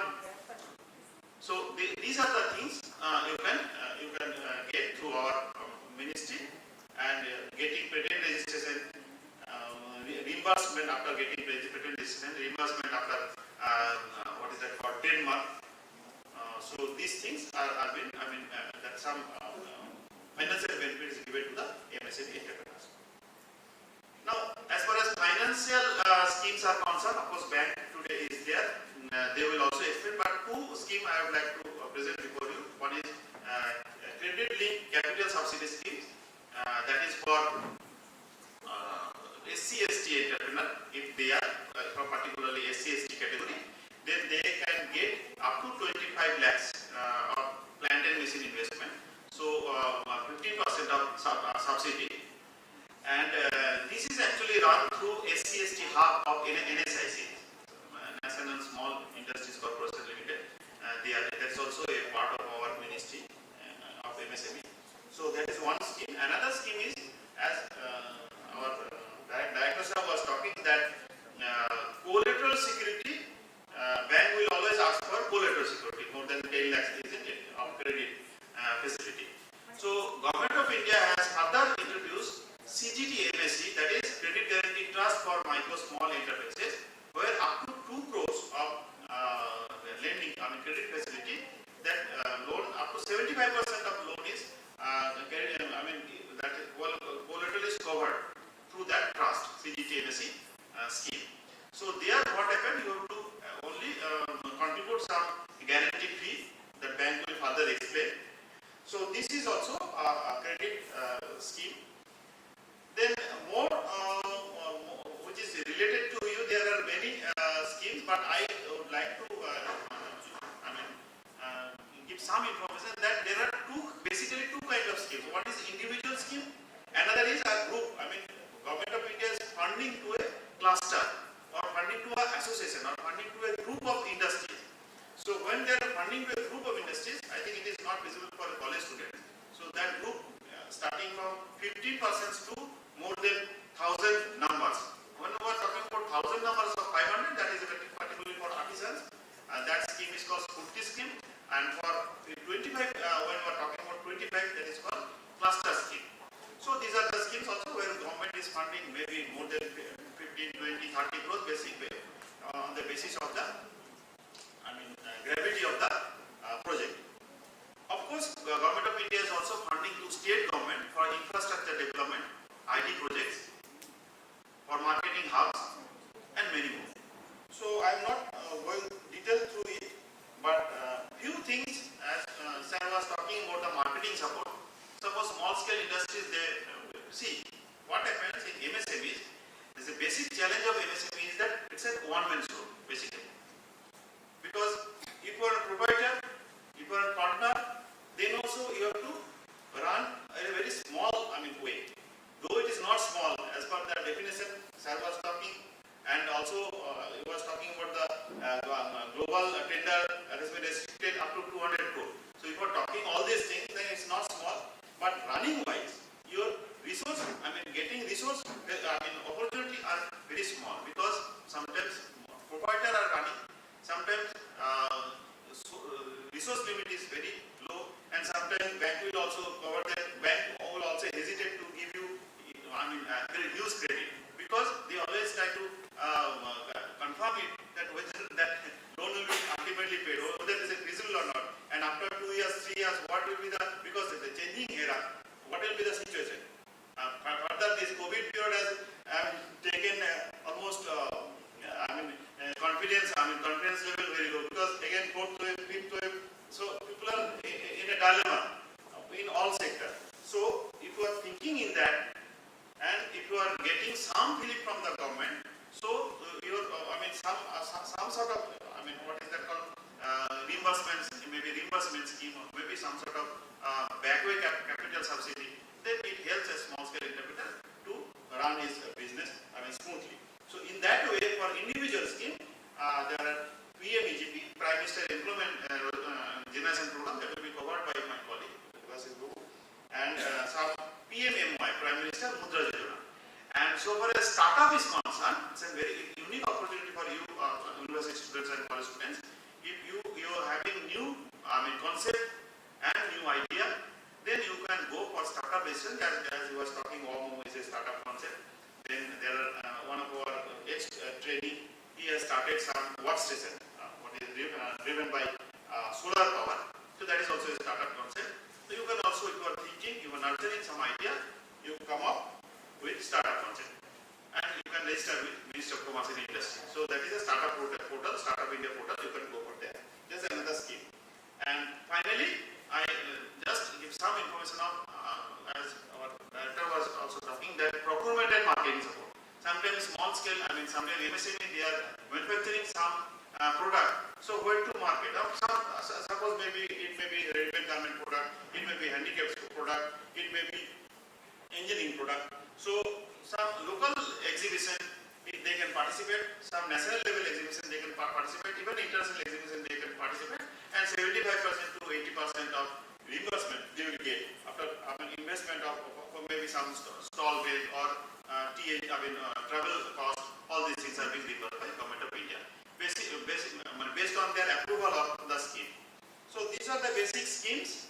I hope you can get all these informations from website. You can note down the website www.pcmsme.gov.in. So you can get all the scheme details if you are really interested to set up, or you are planning to set up for any MSME. So there you can get it, and otherwise you can also contact us, MSME DI Kolkata, www.msmedikolkata.gov.in. Also you can visit our site also, website also. And today and tomorrow we are also conducting one public awareness campaign at our office premises on the eve of 75 years of Independence Day. So that is called Azadi Ka Amrit Mahotsav. So we request you all to participate or visit that program. Today, just after 3 afternoon session, we will be starting. And finally, I of course indebted to Xavier University for giving me an opportunity to speak few words before you regarding schemes and regarding the steps for setting up of any enterprises. I hope you will it will be fruitful to you, and you will I expect all the Xavierians will go for entrepreneurship. Though I believe that you first go for entrepreneurship, you go for employment first, you get experience, and you at least feel your fifth or sixth color of your life, and then you go for development of your intuition and dream. With that hope, I thank you. Thank you very much. Thank you so much, sir, for those valuable inputs and detailed information about various schemes by central government. The next session which we are having is based on the schemes by state government, and it would be taken by Mr. Devashish Lahiri, Assistant Director, District Industry Center, DIC, Kolkata.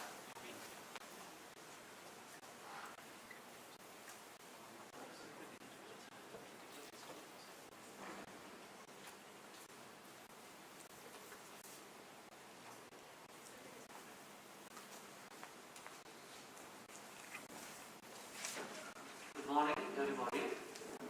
I am Devashish Lahiri, and my part is to just narrate you the various role the DICs play. DIC is mainly the state government.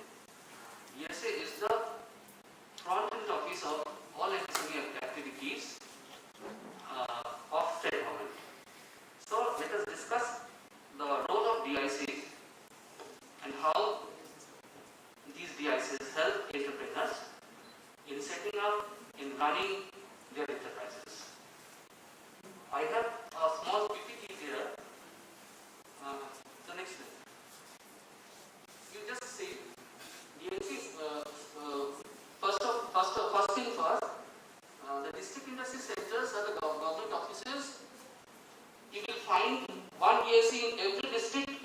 our country. So, if you have to get into contact with the DICs, you have to approach the DIC of that district where your factory is located. Just go to DIC and they will help you in any manner whatsoever. Into the next slide, actually the role DIC plays can be divided into three parts. One was this facilitation, number two is development, and number three is governing and monitoring. We do less of governing and monitoring, but more of facilitation and development part. So you will find that we have got a list for you, and I think being a students of a esteemed university, you are pursuing your academic careers, and you are not to memorize all these things, but in your natural hardness, that is in your brain, just leave a very small space to where you just put it that DICs are the offices where from you will get all sort of help regarding MSMEs. Now the next slide, please. Coming to the part of facilitation, these are some of the list mention some of the actions, facilitations. From DIC, you will get all kinds of information relating to MSMEs. We do handholding support, maybe your statutory compliances. We will get you for that. We will get you that compliances from our DICs. We do have a MSME facilitation center, in short MFC, associated with every DIC. This is unique in West Bengal only. You won't find MFCs in other states of India. This is the unique. And from MFC, we interact with the entrepreneurs directly and give them all kinds of handheld supports. So try to click it. Here the bankers are present in today's meeting. We take help of the bankers. We organize finance clinics every month. There, the bankers came and they discuss about the projects. All bankable projects are sponsored to banks from that's finance clinic. So, as an entrepreneur, if you have any financial crunch, financial need, that can be sorted out through finance clinics in DICs. MSME registration is another thing. You just heard of MSME registration, that is food jobs. This is an online process and we give handheld support from MFCs free of cost to get your MSME registration. If you have any technological problem, you may be stuck up in some point on technological issues, then you come to us, we will connect you to the TFCs. We have some TFCs, Technological Facilitation Center, with the collaboration of Jadavpur University. They will take your problem and help you in resolving that. Export facilitation is another thing we do from our DIC. We help the exporter to get their import-export codes, to have knowledge about the demand of their product in other countries and the ways of exporting things, how we will move forward to export your things. You will get all these facilitation from our DICs. Of course, EDP, ASDP seminars, we conduct all those things, entrepreneurship development programs, entrepreneurship skill development programs, and other seminars to build awareness among the budding and existing entrepreneurs. Next slide, please. Now comes the development part. We have listed some of the actions, but not all. From the DICs, since DICs the jurisdiction is only the district, from DICs we prepare the profile. If you study a district profile of a particular district, you will have knowledge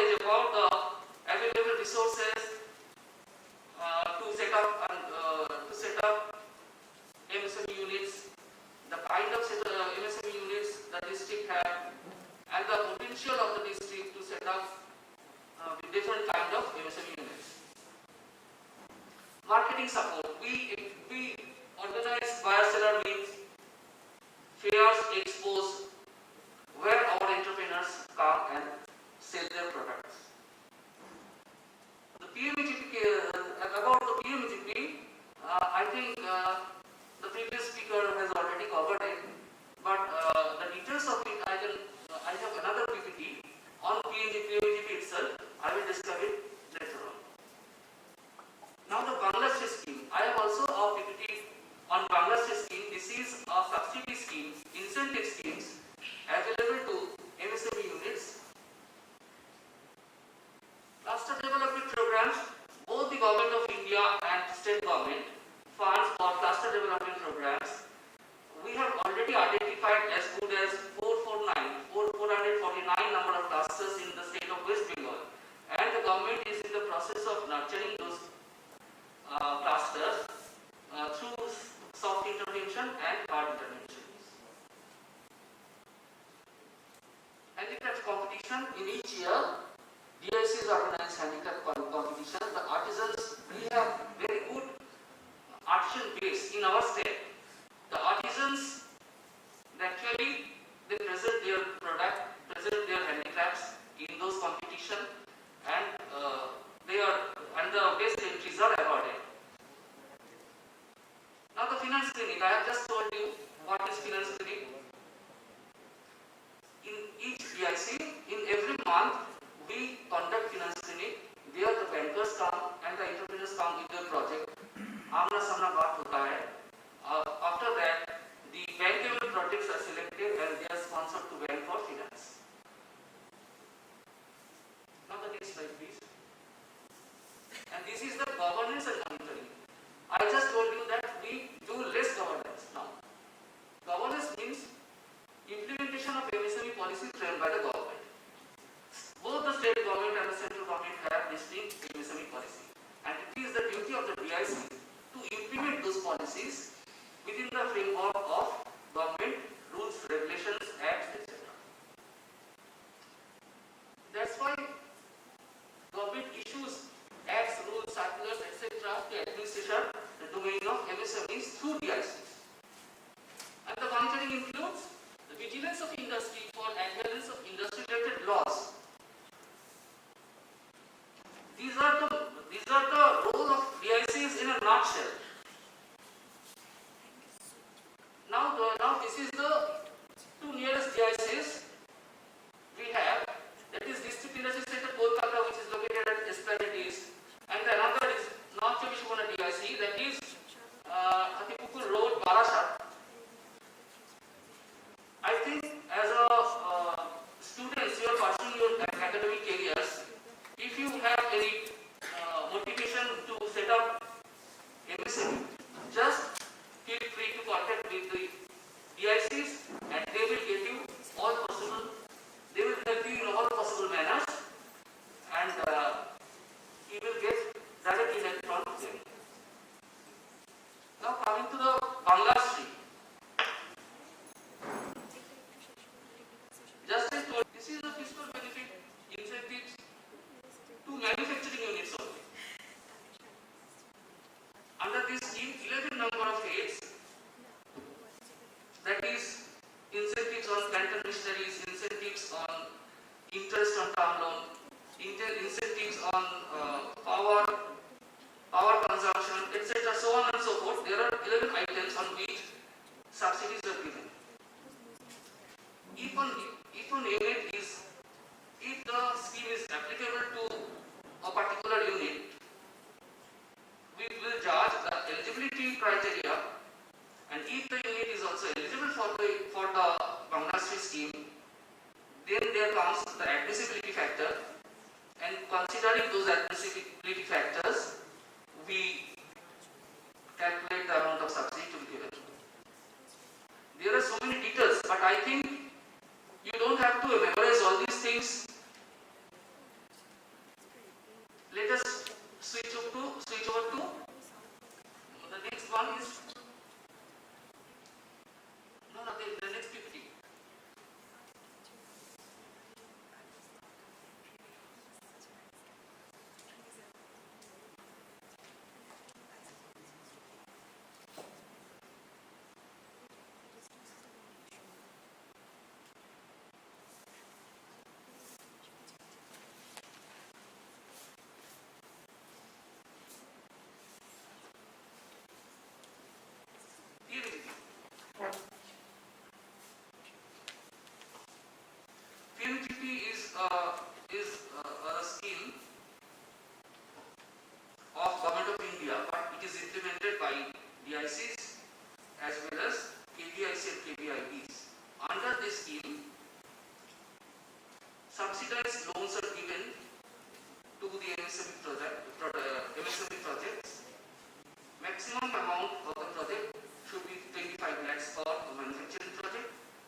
such a service providing unit.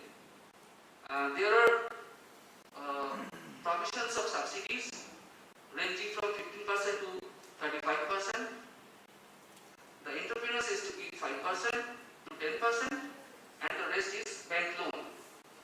This is the application can be made in online mode. Once the application is lodged, the application comes to DIC send, and DIC send them, check them for all the eligibility factors, and they sponsor the same to the bank. And bank considers this project, and if they found the project to be bankable, they give the loans.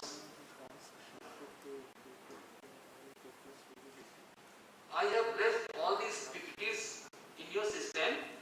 If one finds more interest on this subject, please consult me. I have nothing to add. Thank you very much.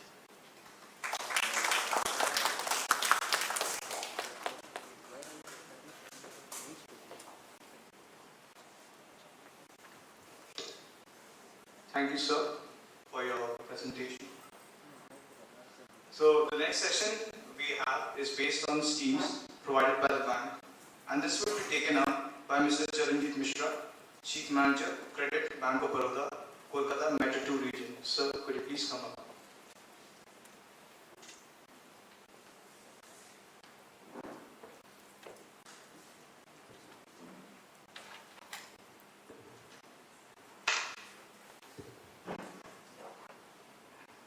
Good morning, friends. I find very bright faces over here. Just one question. It is like unilaterally going on from one side. How many of you are really interested to be an entrepreneur? Can you raise your hand? So I was hearing problem with banks, right? This is the main problem what banks has. See over here, I think around 60 people are there, of which only 10 are raising their hand, half, 5 are full, and remaining are on the decks. Lot of initiative has been spoken about with the central government and the state government. You can on the PPT, I will not go into deep of the PPT, as time is very constrained.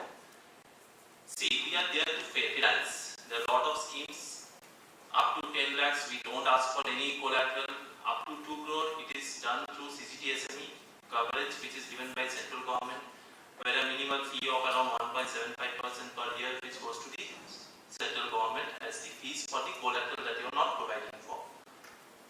What we find is that when an entrepreneur comes, why this entrepreneur is now blooming in India?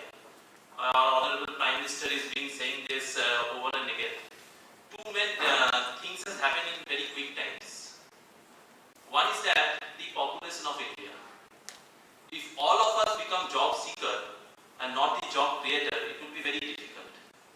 If you become a job creator and give job to others, being an entrepreneur, that helps out to erase this unemployment problem, right? If every one of us think that we'll have a good study and then someone will employ us, okay, where will that job come from if we don't become a job creator? So that is one part of it. Second is resilient India, Atmanirbhar Bharat, Make India concepts are coming out. Why? First it was about open economy, free trade concept. India can import, export almost 99% of the commodities, right? Now what we are finding is what is happening in Ukraine and Russia. There are sanctions being imposed by the West. Hope you are all going through the news and things. What has happened to this? Prices are going out for the imports that we are doing. Petroleum prices are going up. Why? Because we don't have that production capacity on that. We are the Russia, but India has not been able to come up with that. Why? Because we are still dependent on a lot of countries for our essential commodities. So if this doesn't come from your brain, if you don't develop new concept, you are all Xaviers and in a very good frame of education that you are there. So you have to come out of this. From the bank we are there, schemes has already been discussed, I think. PMEGP that was talking about what bank says that 25% margin has to be brought in by the promoters. Now a new promoter might not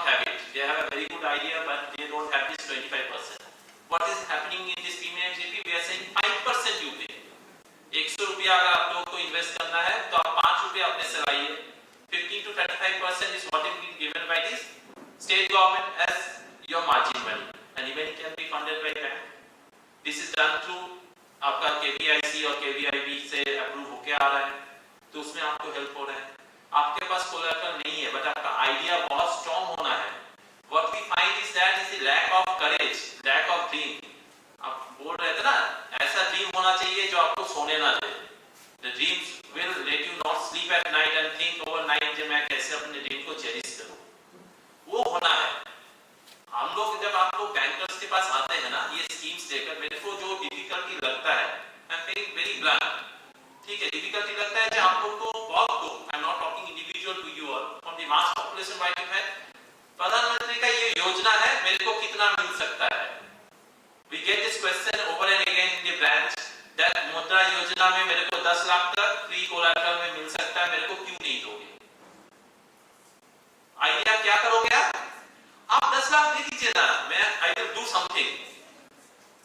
the project that was going through ना, आपका जो DI से बात कर रहे थे, जब project का एक कांसेप्ट है, आप प्रोजेक्ट को फॉर्मलाइज करना है, आप मैन पावर कहां से लाओगे, रिसोर्स कहां से लाओगे, इनपुट एंड आउटपुट का क्या अरेंजमेंट है, ये सब आपको पता नहीं होगा. बैंकर्स कहां से, bankers are not dealing with their own money. It's not mister Chiranjeev mister's money that I am using in the bank. I am using the public money to give you the loan, and then I am taking deposit, I have to pay back also to them, right? So your idea has to be strong. DICs are there, DI are there who are ready to help out. I will come from bankers point of view. We have also done startup branches in Kolkata. We are having a startup branch in sector 5, which is a Gen Next branch, which is only dealing with startup business. How do they help? If you go there, or I can even give the number of the branches there, what they do, they give you an opening current account, which is zero balance current account. They give you a kit along with it, which helps you to do all the registration that is required for any purpose of the business. ठीक है? आपको उसके बाद क्या चाहिए? आपको payment gateways चाहिए. वो पेमेंट गेटवेज बैंक करवाते हैं. आपका जो स्टार्टअप का कांसेप्ट है, उसको फॉर्मलाइज करवाना, उसका अप्रूवल करवाना, to make your idea as a startup idea. ठीक है, उसके लिए बैंक हेल्प करता है. तो उसके लिए कोलकाता में हम लोग का ऑलरेडी ब्रांच है. स्टैंड अप इंडिया SC/ST का अगर है, वुमेन का एंटरप्रेन्योर है, अगर पार्टनरशिप कंपनी है जिसमें 51% is from SC/ST and women है, तो उनके लिए भी हम लोग फ्री ऑफ कोलैटरल 1 लाख से 10 लाख तक हम लोग वी आर प्रोवाइडिंग. ठीक है, sorry 10 lakh to 1 crore we are providing. Under मुद्रा योजना have already said, PMEGP have already said. So there are a lot of things. Bankers are always ready that we will extend our hands, but ideas has to be formulated in a right spirit, ठीक है, so that it can blossom.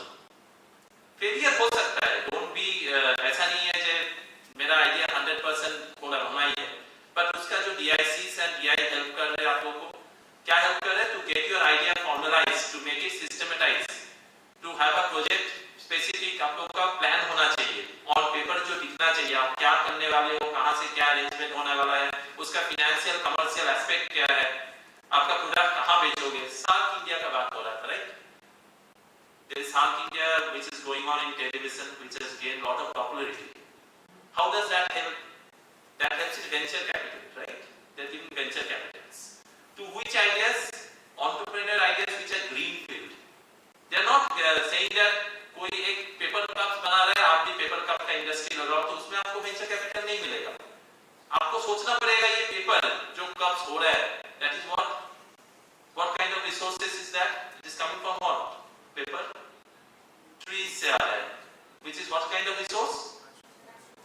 Natural resource which is going to perish.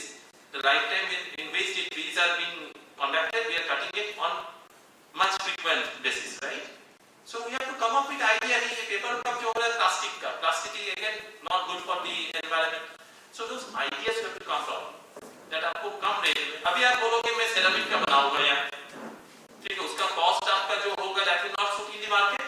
So idea होना है जो आपको commercial nature, economical nature में भी suit हो. We bankers are always there. I have dropped my number to Vidisha ma'am, that can be circulated to all of you.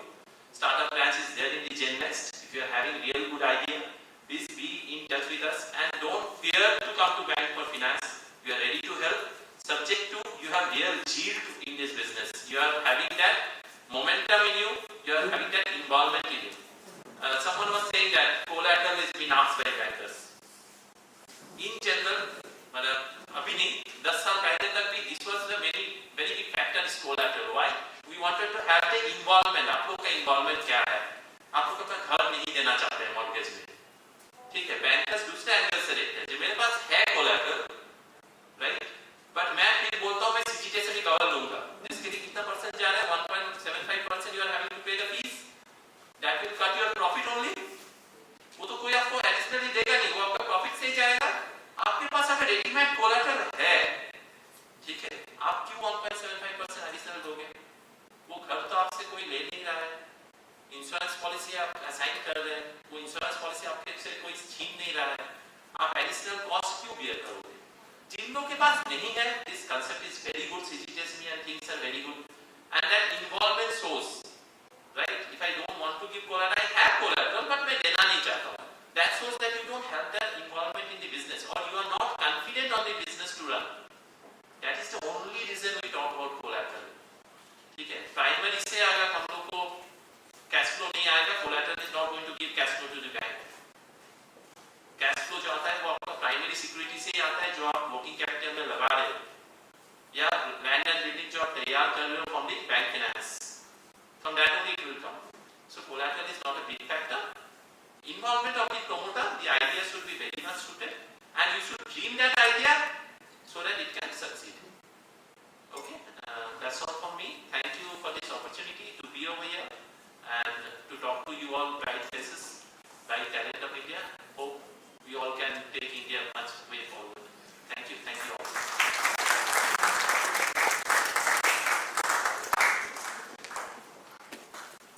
Thank you, sir, for giving us the introduction of the banking sector.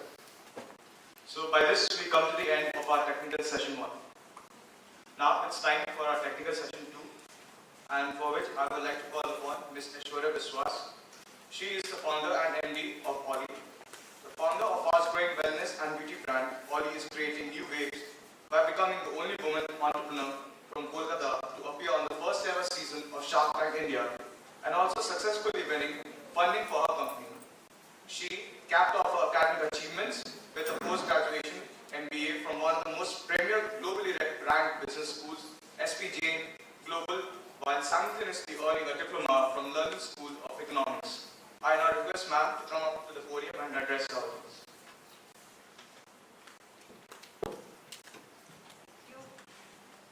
Thank you, everyone. Why is everyone so quiet? What have you done to them? Disha, what have you done to them? Why are they looking like this? Why are you guys looking like this? What's up? I have woken up at 6 in the morning. Me. Okay, so let me just start by saying this, that this kind of energy is not going to work. Okay? So please show some energy. What? How?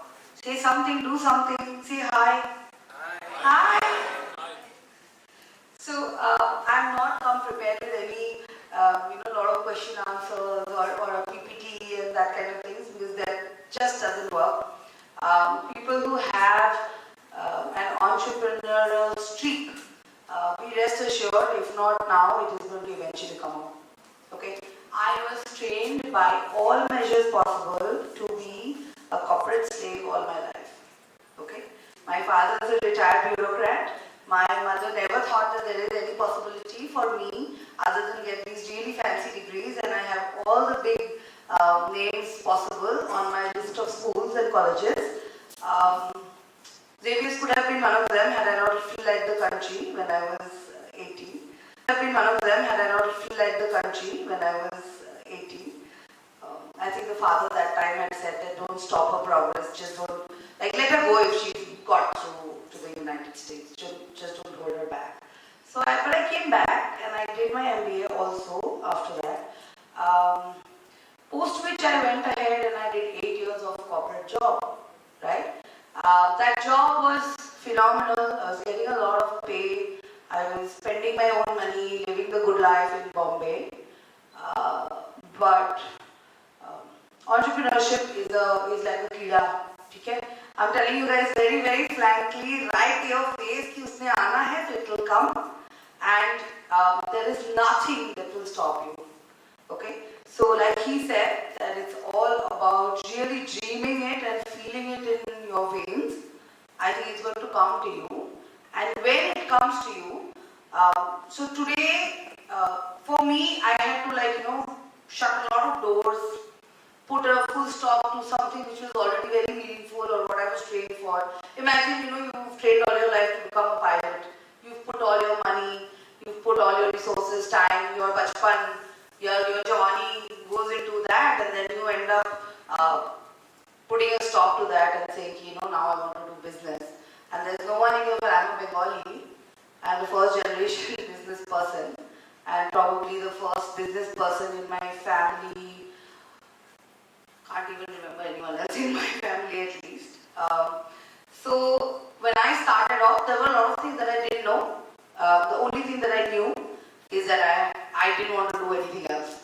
So that's how the start is going to learning every day. I was not, let's just say I had a lot more challenges than many of you will have in terms of starting the business, right? So first of all, get somebody who understands accounts and finance. I don't. So I'm telling you guys, you have to get someone to help you in that. I'm a single founder, but I wish that at the early stage I found someone who could help me or complement me at that point in time. I was very rigid that it was my baby and mera bacha and I will do everything. So all those things happened. So I learned a lot of it. Now I know how to do basic accounting. I had an MBA, but I didn't study in my class. So I didn't know much when I started, but then I figured it out. So a lot of my time went to figuring things out, right? So if you think that, I'm going to save money on an next person's salary because, it's not important, believe me, finance and accounting is one such place where you do not want to take any risk.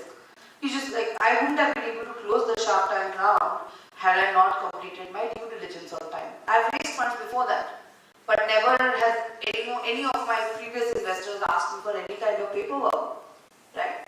That's how the most of the system works.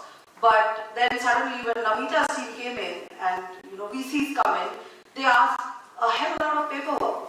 And if I was not prepared, this entire deal would have tanked, right? Because suddenly there were so many things that needed to be brought to the table.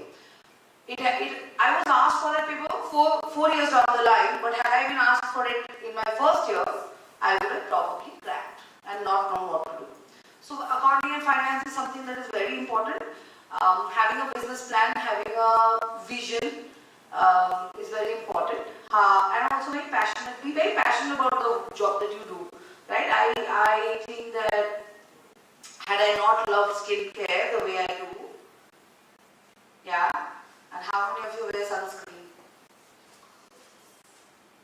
In a campus like this, every day you got to, please I want the next time I'm going to come here is only if you guys agree that 100 on 100 will wear sunscreen.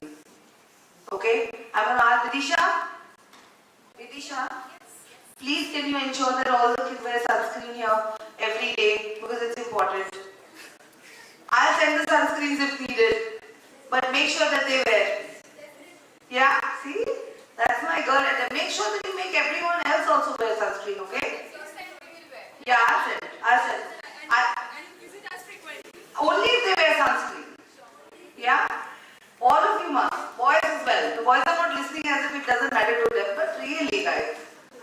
Just go out and stand in this sun. You know that there is something that is happening to you physically.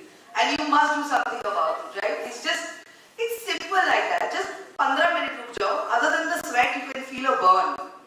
And this burn is evident during summer. It's not so much during winter. But sunscreen is mandatory even in this room that we are standing. This light is damaging my skin right now.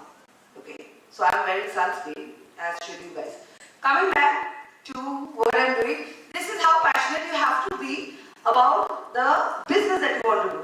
Either you are or your co-founder is someone in the founding team must have crazy amount of passion to make that business work. Because like I said, if the skin is not in your game, if your skin and each and every, not technically skin, but your skin is not in the game, If you don't have your 100% invested in that journey that you are planning to take, be rest assured that you will fail.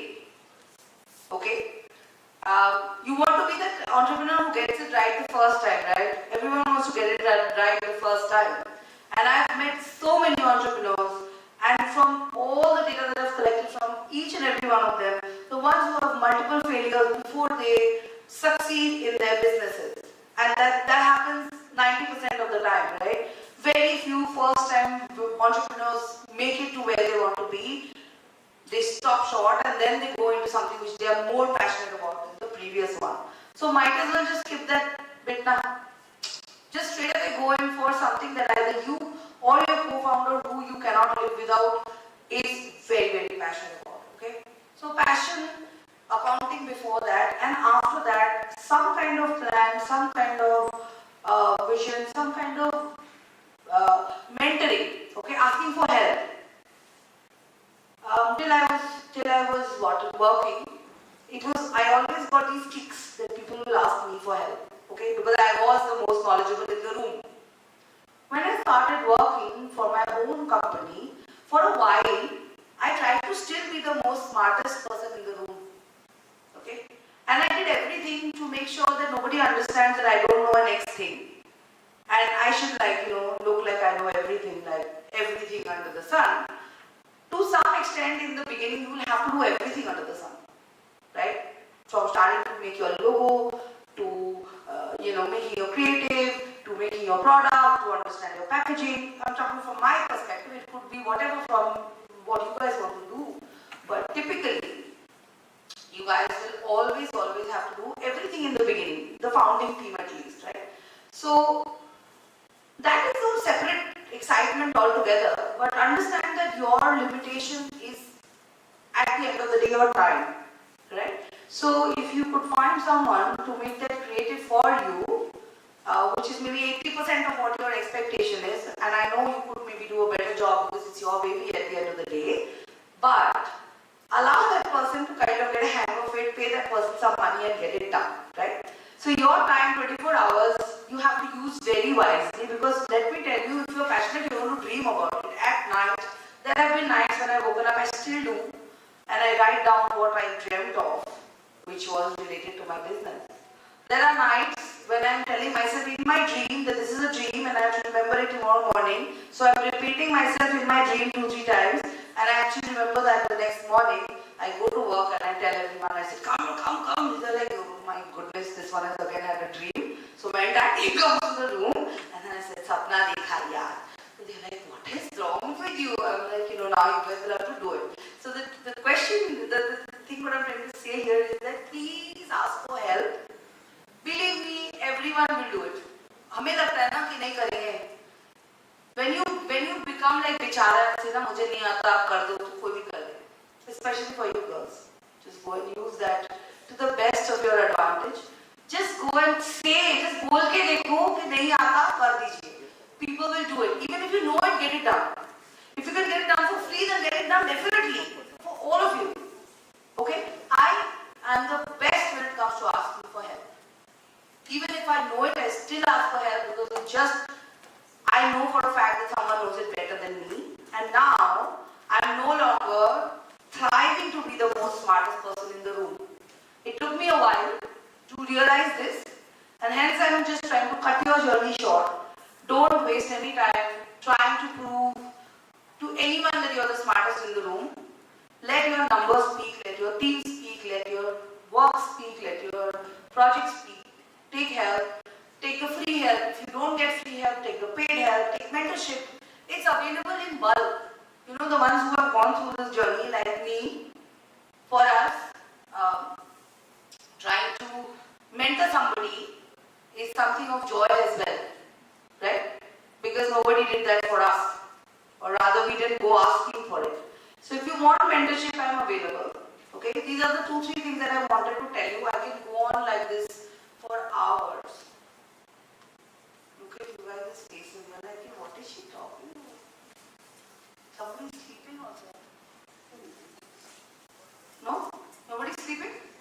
No? Great. So if any one of you need mentorship, I am available. Disha has contact, get in touch with me, connect on LinkedIn, find me wherever on whichever social works for you guys.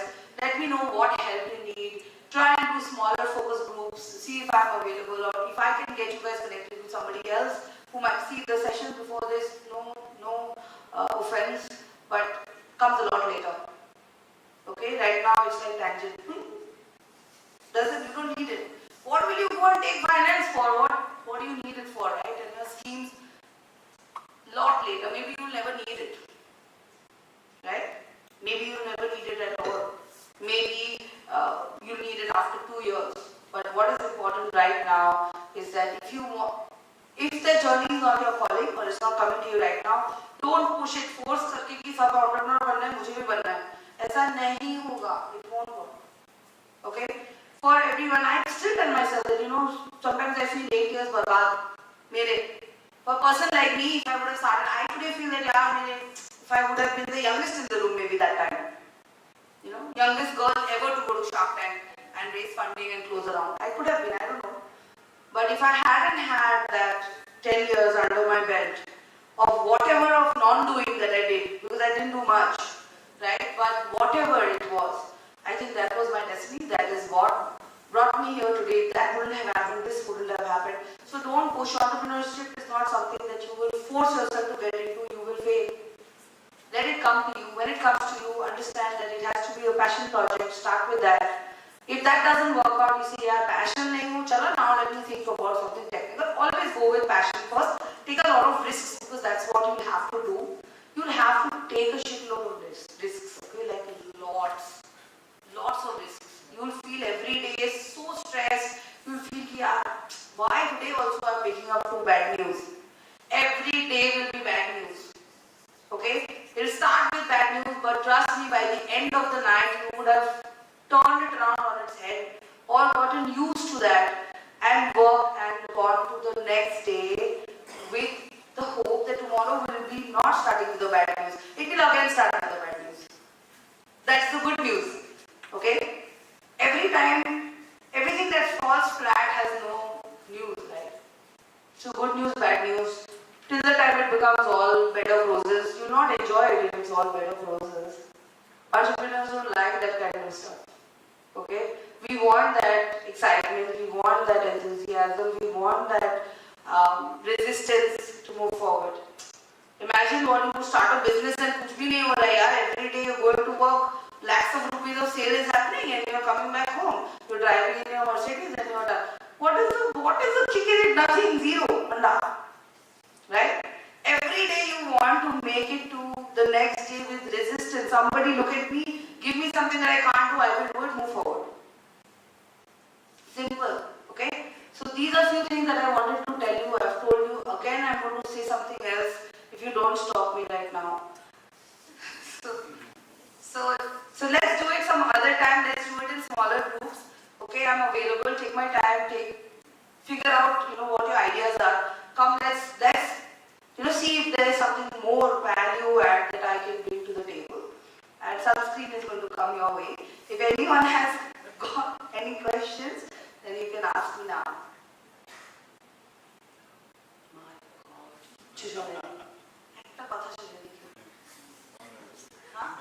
They understood, no? Other they listen to me. Huh? What? See, I'm asking them, say yes, no, loudly, come on. You want to do one more session like this a little bit later? Yeah? Okay, so we'll plan something else. Ritisha's here. We'll do something interesting, much more interactive. That I want a lot of questions. Next time I'm not going to say anything till the time you guys ask me anything. Okay, so it will be only question answers. We'll do something like that. I'm always available. Let me know, guys. Thank you so much for listening to me. There is so much more that I want to say, but time is of essence. Good luck to all of you. I wish all of you guys become entrepreneurs and make us an army. Okay? Because I think it's really possible. If I can do it, any one of you can. Really, like any one of you can do it. Okay? Thank you so much.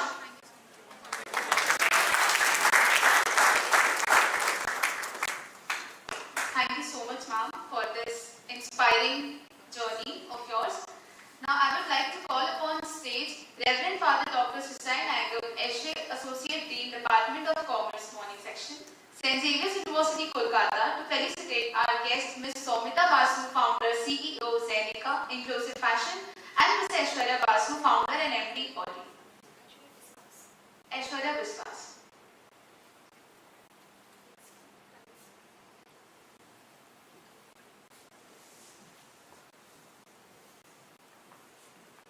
Thank you, Ms. Aishwarya Biswas, for inspiring us with your journey.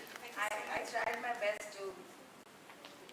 Do visit us frequently. Thank Yes, you for I your will. time. I will. I told them to get in touch with you.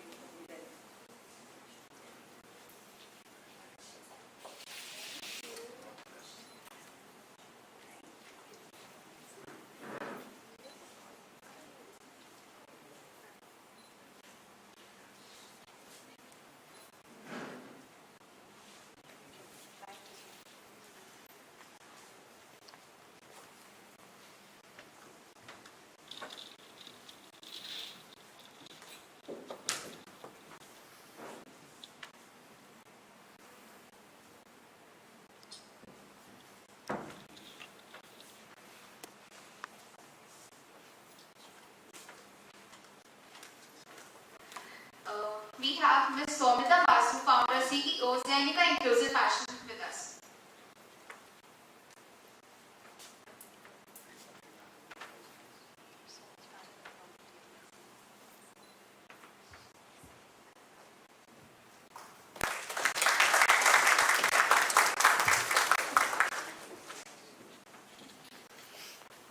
We have Ms. Soumita Basu here. She is a solution seeker, and that's what took her on the path of social entrepreneurship. She has been awarded the UNDP supported Global Honeybee Creative and Inclusive Innovations Award 2020 and Best Business Idea Award at Breaking the Glass Ceiling 2021 US Consulate, Kolkata. Ma'am, the stage is all yours to enlighten us. Hi, thank you. So, you have heard a lot about entrepreneurship today, and I'm wondering what else can I add to it. So, let me start with what do you understand? I mean, this is a very small hall. I don't think you guys need a mic. In I don't have a very loud voice. So, what do you guys understand by entrepreneurship? If somebody can tell me that, many people can tell me that. Go for it. I think they need like Red Bulls, all of them. Very simple. Step one about entrepreneurship. Be entrepreneurial. Give me an answer. चलो कोई तो होगा. I mean, somebody out there who wants to tell me what do you understand by entrepreneurship, or who do you think is an entrepreneur? Yes, please. Someone who solves real life problems. Okay. Yeah. So if there is any sort of loopholes in this, the system or anything of that sort, Right. there's always people who find a solution for it in a very economic way, and they find a scope out of it. Okay. So opportunity and affordability, right? Anything else to add there? Yes, please. Ready to take risk and Somebody who's ready to take risk. Okay. Risk or calculated risk? Yeah, that probably was a common sensible question. Sorry. So you see, one has to. It's not just about going and jumping into something. It's also about understanding and analyzing the situation quite well. Anything else? Okay. Anyone? How many of you want to be an entrepreneur?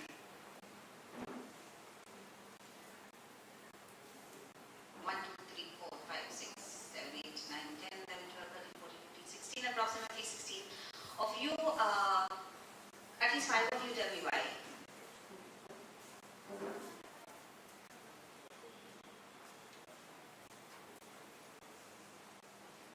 Yes. Sorry? To create jobs, okay. More? 16 of you. Yes. To be your own boss. Okay? You can be a freelancer. Anything else?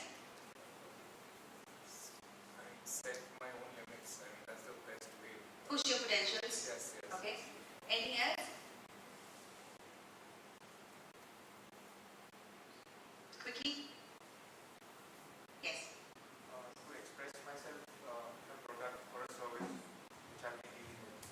Okay. My idea. To express your idea, you want to be an entrepreneur. Okay. Like Right. Anyone else? Changes society thinking or what? Changes society. Okay. For you who wants to put your idea into life, would you like to get the idea and then let somebody else execute it?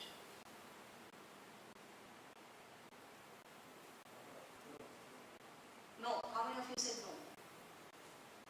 Why? Because if it's my idea, then I would like to work on it. I would be the best person to do it. The potential that I will put, I think that person will not put that much that I would put my potential in that idea. Why? You also have your hand raised for a no, right? Why? Because it's my idea and I have given efforts for that. Okay. You have given efforts for that. Okay. How many of you want co-founders in your business? 1, 2, 3, 4, 5, 6, 7, 8. Okay. Why? To help me grow and refine my ideas. Okay. Why not an advisor? Because an advisor will not be open as a co-founder will. A co-founder will bring in new ideas to the table with me, will work with me together. To walk with you, right? Not just about building the idea together. What else? Synergy. Two, sorry? Synergy. Yeah, for a second, just drop it and say. And synergy and all. For synergy, what kind of synergy? And the individual efforts can be more than the group effort if both are potential enough to bring that idea forward. So the 1 plus 1, 11 Yeah. idea. Okay. Anyone else? And bringing a co-founder would be better because compared to an advisor, because co-founder would consider that business as his or her own business. So that can be one perspective, and the advisor would be just related to that he is doing some kind of a job or from an external source. And co-founder would actually bring, like it would be important to bring a co-founder so that one should get the different perspectives. Okay. What, for an enterprise, any enterprise, what's the most important thing? The most important thing. Who said that? Funding. Okay. And resource as a whole now. resource as a whole, okay, which means human and okay. And A solid proof idea. solid idea. Okay. And Also the product or service that he is going to offer should be in demand or in need. to the market. Okay. Anything else? Yes, ma'am. The USP. The USP. Okay.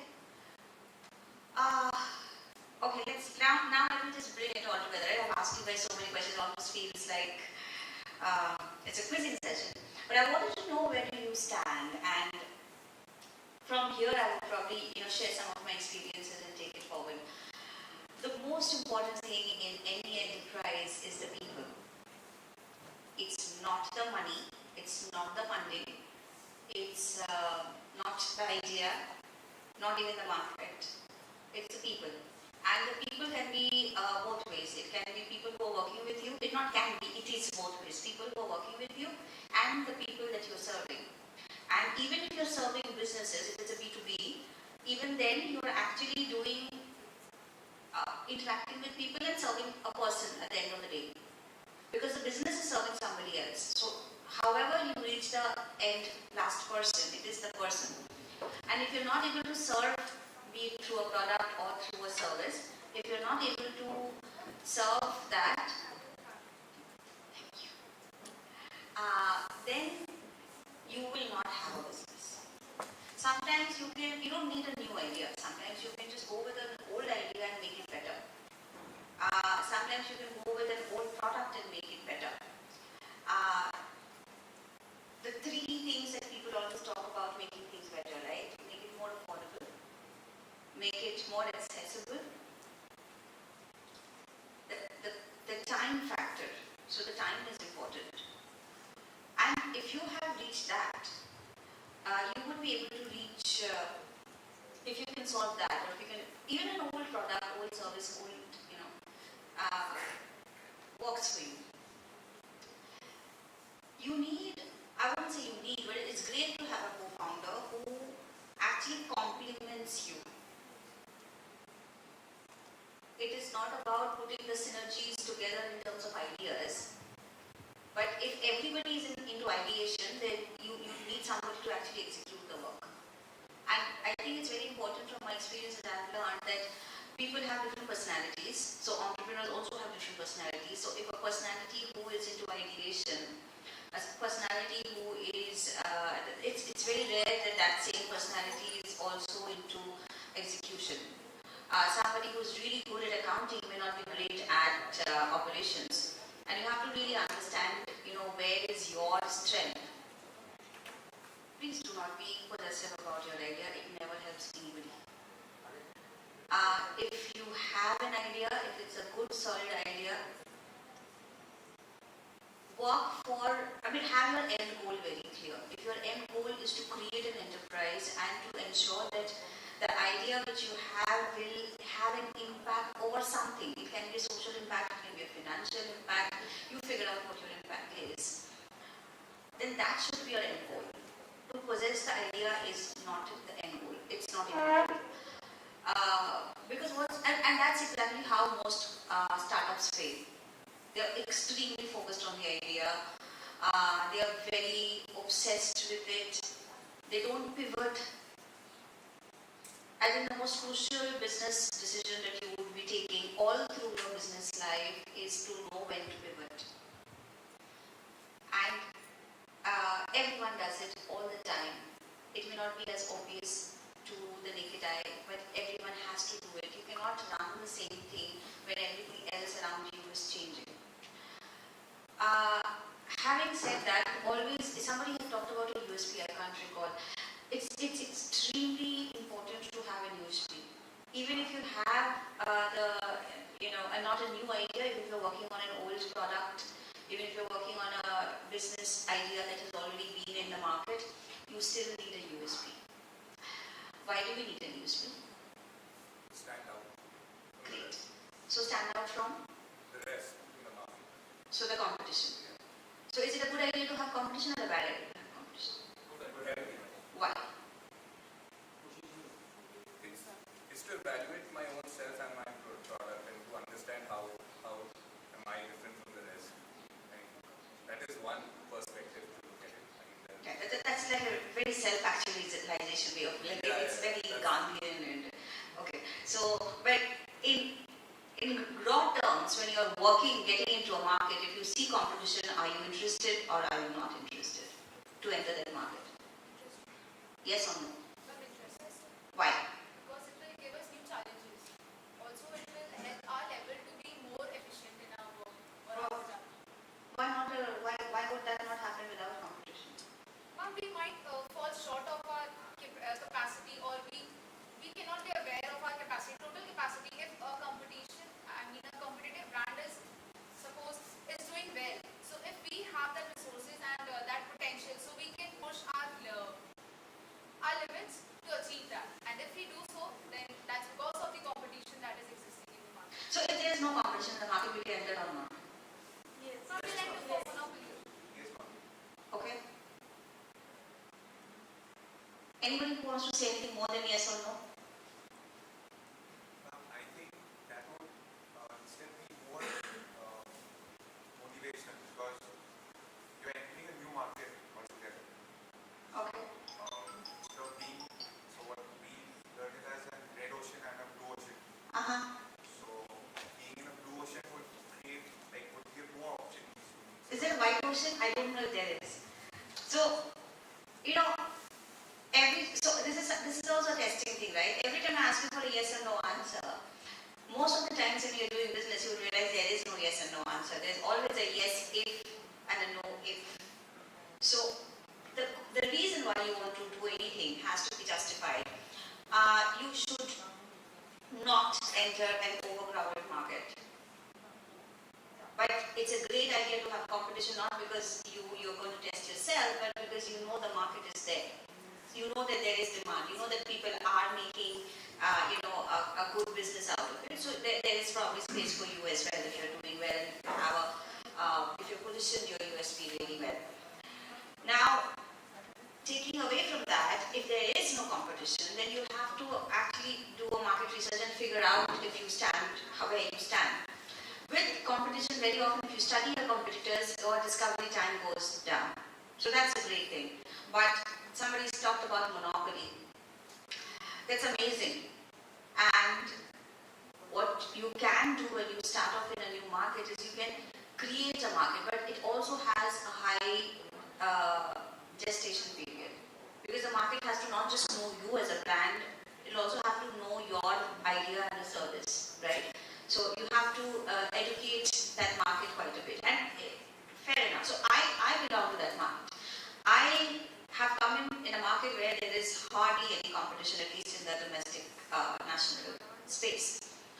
What I do is I create clothes which I hope I'm looking fairly stylish. So I create clothes that are stylish and they're also easy to wear. They're quick to wear. Yeah, so I'm taking off the places where people would find it elevating their quality of life, and then I go into a space which really elevates the space for their life, which is I make sure that it is painless and it expands the space of independent wearing for people who have a disability, people who are out of the hospitals, people who are old, senior citizens. And it's not necessary. So till now, what did we think? All of these people should be in their homes. But why? They have a life. They can go watch a movie.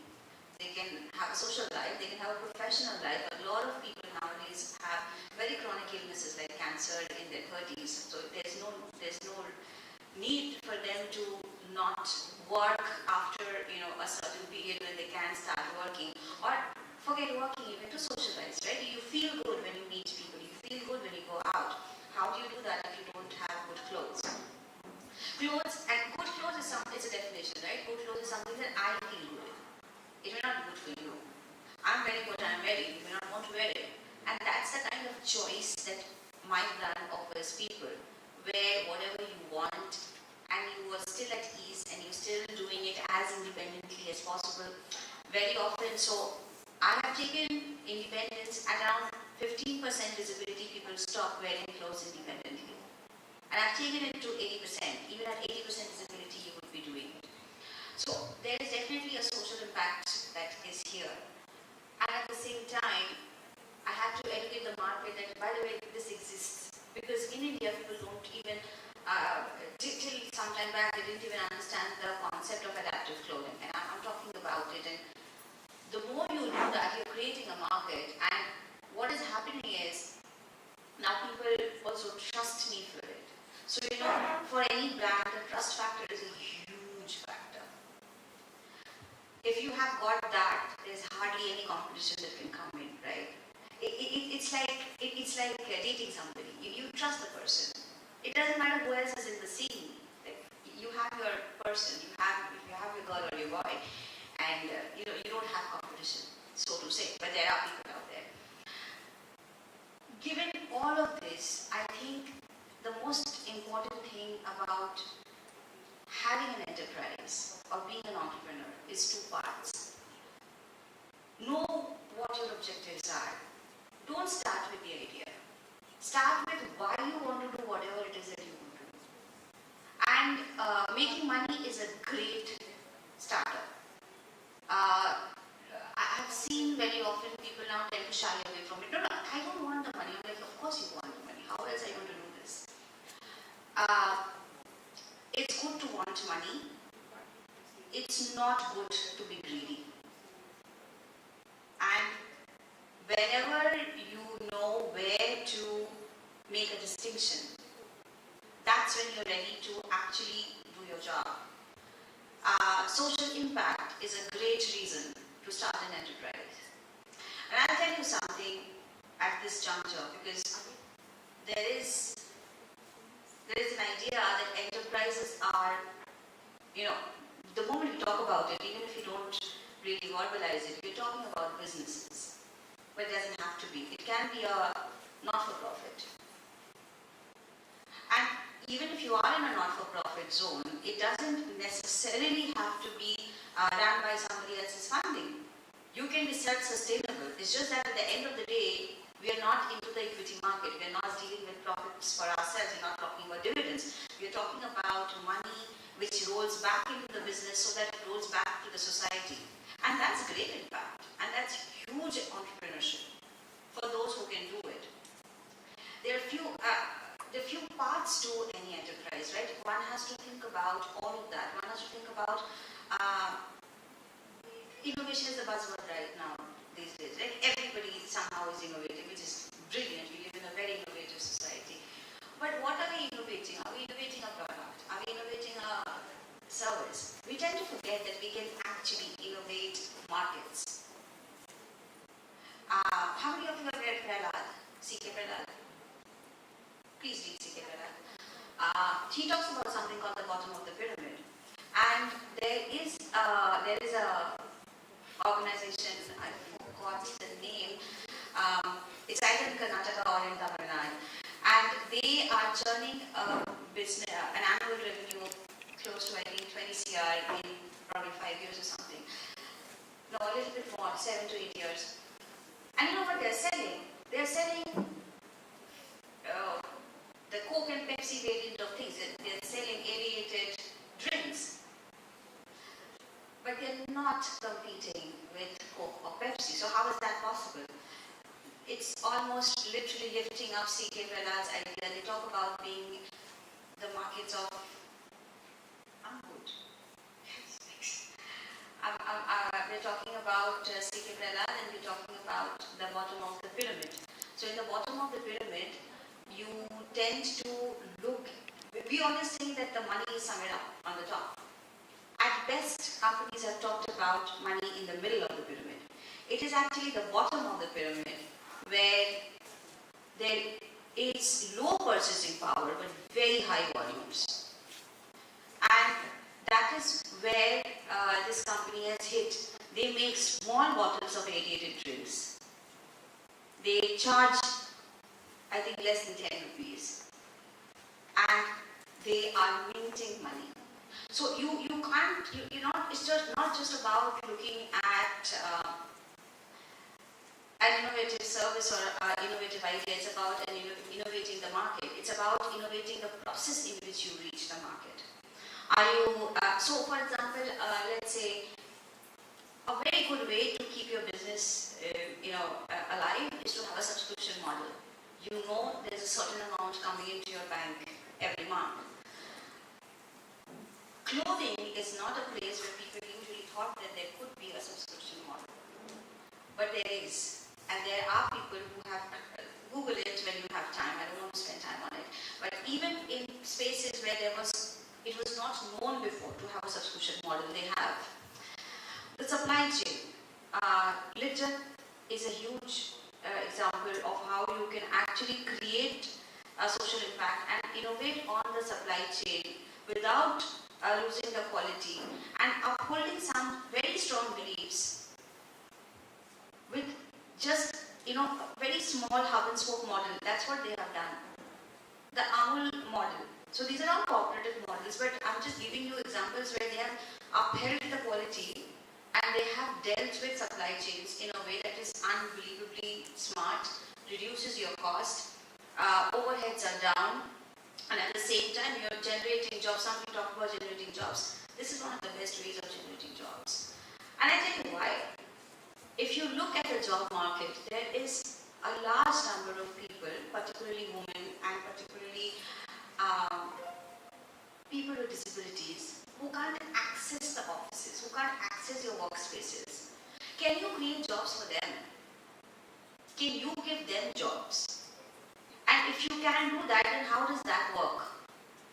Is it just about giving them a job? Because if you just do that, they will still not be able to come and work for you. They have kids at home, they won't be able to come to the office. They are in a wheelchair, they won't be able to, get themselves transported.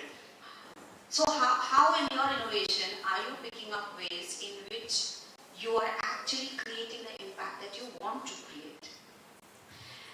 When I started, I was completely bedridden. I mean, I couldn't have come here to talk to you because I couldn't even get onto my wheelchair. Going to doctors was a nightmare. I mean, that's the least I can say about it because it's just not possible for me to do that. But I did start my business from that point. And I started my business from that point with just one core belief, which is if there is a problem and if you have that desire, the intention in you, you can find a solution. There are no problems that have been gifted to us for which we can't find a solution. It's a different issue for the problems that we have created like global warming. But for those that has come to us, you can find a solution. The next thing that I can tell you is the best way to execute a solution is by cooperating. Not just with your co-founders. We talked about competition, but it's a dead end now with competition, right? Because it's somebody trying to beat the other person. How does it help you with your impact? As I said, the first most important thing about any business is the people. It's your market. If you are going to focus on your competitor and not your market, and you can't do both at the same time, then you're not in a win-win situation. So the win-win situation is to go ahead and talk to your competitors and say, can we collaborate in some way? Whatever it is. And just believe in yourself. Believe that there is a huge enough market for both of you to exist. And believe in your product. You don't have to believe in yourself as a person. You have to believe in your organization. So make sure you pick up the right team. Not just the co-founder, but the rest of the team. And, I started, when I say, people say they start from the garage, right? I started from my bed. It's not in my bedroom, my bed. I couldn't get out of my bed. And if I can do that, based on only one mantra that I have, which is do whatever you can with whatever you have. The only trick is to do it right now. Don't wait for the perfect moment. There is no perfect moment. Don't wait for the perfect idea or the perfect product to come out of that idea. You have there's something, I'm pretty sure all of you have learned about it, the minimum viable product. If you think it's not the minimum, you still go out there and do it. Figure it out. Of course, there is a bit of a, how bad, how not good is it?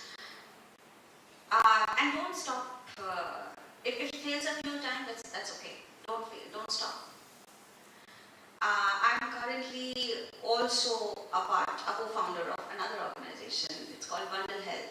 It's for the last 2 years. We have been bringing in services and it's failing, and we are going back, and we'll come back, probably fail again, go back. Interestingly, in the meantime, even when you're pre-revenue, think of ways in which you can get A, customers, and B, revenue. You may not make profits right away, but make sure you get the revenue right away. And there's nothing called a great product if nobody's buying it. There's nothing called a great service if nobody's buying it. So there are a lot of people who will come and say, oh, this is so brilliant, you're doing a great job.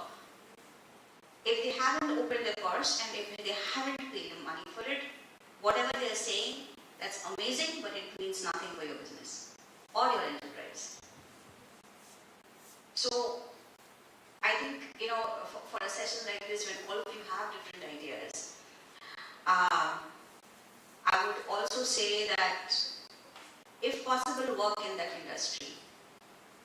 I have worked for nearly 17 years before starting my business. You don't have to go that long. Probably do it for a couple of years. Because unless you know the pain of your employee, the pain of the person that you are employee, you would not be able to handle your HR. And do not depend on any function of your business blindly on someone else. You don't know auditing, read about it. You guys are educated. You don't know finance, read about it. You don't know organization development, read about it.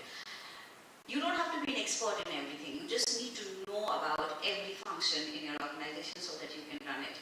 If there is ever a time that you don't know something and you're blindly depending on someone else, you are in trouble.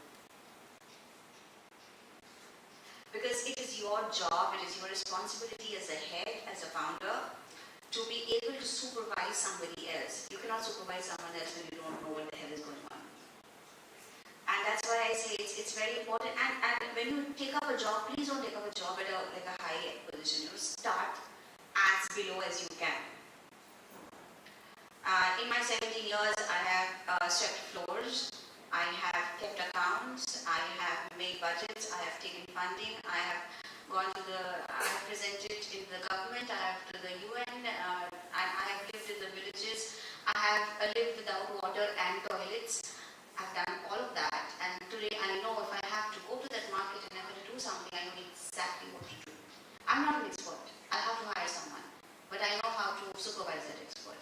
And that is the power that you need as an entrepreneur. You have to know what's going on in your business like the back of your hand. And anyone else who wants to connect with me to know more about my business, happy to do that. Thank you so much for listening and so much for actually indulging my questions. Any questions from your end? I have to answer.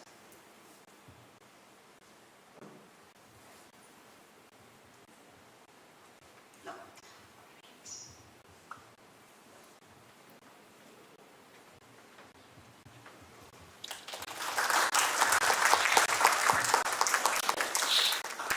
Thank you so much, ma'am, for your valuable insights. As we come to an end of our technical session 2, now I would request Ms. Vidisha Roy, Executive Director, CICE, St. Xavier's University, Kolkata, to convey the vote of thanks. Ma'am, please.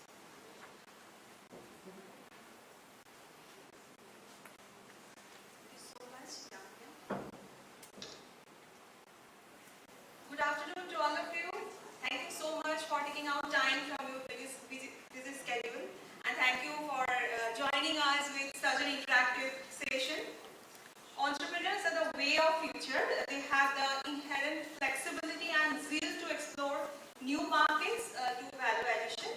An entrepreneur in a low-income economy typically spends around 50% of the country's per capita income to launch a company, compared to just 4.2% of an entrepreneur in a high-income economy. It takes nearly 6 times as long on average to start a business in the economies ranked in the bottom 50 as in the top 20. There are nowadays a lot of focus from government, both from central government and state government, to encourage entrepreneurship. So we must take this forward from the building block level at the universities and academic institutions who do the capacity building and knowledge share. That's the reason we have organized today's program. This has been really fruitful, today's program, and of course highly informative. Wonderful to hear such an eminent panel with different domain expertise. We got the entire spectrum, as we can call it. We heard various perspectives on micro, small, medium enterprises and entrepreneurs today. Our sincere thanks to Reverend Father Dr. John Felix Raj, SJ, Vice Chancellor, St. Xavier's University, Kolkata, for sharing his deep insights and kind blessings. We are enriched with bird's-eye views from Mr. Debabrata Mitra, who is a Joint Director and Head of Office MSME Kolkata, on supporting our budding entrepreneurs, which all are the supports our budding entrepreneurs can avail from MSME Kolkata. On behalf of St. Xavier's University, Kolkata, we express our gratitude. Our sincere thanks to Reverend Father Dr. Susain Agam, SJ, Associate Dean, Department of Commerce, Morning Section, St. Xavier's University, Kolkata, for his kind blessings to make this program successful. Our guest, Mr. Sagar Daryani, co-founder, CEO at Wow Momo Foods Private Limited, who is the alumni from St. Xavier's College, Kolkata, brought his deep perspectives. Thank you, sir, for sharing your experience and your kind time with us. Absolutely enthralling and wow. Our guest, Mr. Rakesh Shah, Director, NIFA Exports and former Chairman, EPC India, enriched us with his of knowledge. This will be of great benefit to our students. Mr. Shitanath Mukhopadhyay, Assistant Director, MSME Kolkata, shared with us details on the central government schemes for MSMEs and for entrepreneurs. Thank you, sir. We can often visit their office for whatever requirement we have to set up our business. And they have a lot of good schemes. They have options for funding, options for networking and all. Let's take full support to that. Thanks to Mr. Devashish Lahiri, he is the Assistant Director, District Industry Center, DIC, Kolkata, for his brilliant session on state government schemes. So we will take help both from central government schemes and from state government schemes to set up our business. Mr. Kaulav Vishwash is the AGM and Regional Head Kolkata Metro 2 region, Bank of Baroda. He could not attend this session due to some urgent official engagement because as we know it's March. So for bankers, their day ends at 12 at night. Mr. Chiranjit Mishra, Chief Manager Credit Bank of Baroda, Kolkata, Metro 2 region. He has represented Bank of Baroda and gave us a snapshot of schemes provided by bank to the budding and aspiring entrepreneurs. We have experienced brilliant sessions by Ms. Shomita Basu, Founder, CEO, Zainika Inclusive Fashion. Shomita, you have always been inspiration and thank you so much for visiting us. Our sincere thanks to Ms. Aishwarya Biswal. She's a founder and MD Audi. Today, it was a super busy day for her, but she took out time to address our young minds. And I have seen that she was interacting with you so nicely, and of course, we'd love to have her again in our campus quite frequently. Thank you, respected guests, professors, and our students for taking out time from your schedule. Our sincere thanks to Registrar Sir, Professor Ashish Mitra, for his strong support. Sir supports us on every minute thing. We have received huge support from him. We have received huge support from Brother Campus Minister. Thanks to him. Thanks to Dr. Monodip Chaudhary, Dean, Xavier Business School, St. Xavier's University, Kolkata.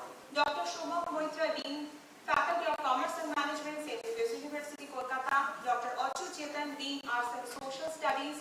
Professor Dr. Neeraj Kumar, Shoma ma'am, Pratusha ma'am, Chavi ma'am for huge support. Thanks a lot to our backend team, especially Ms. Ruth, Mr. Shubhashish Mojumdar, Mr. Victor, Ms. Bharti, Mr. Jaman, Mr. Benedict, Mr. Manoj for excellent and super duper coordination.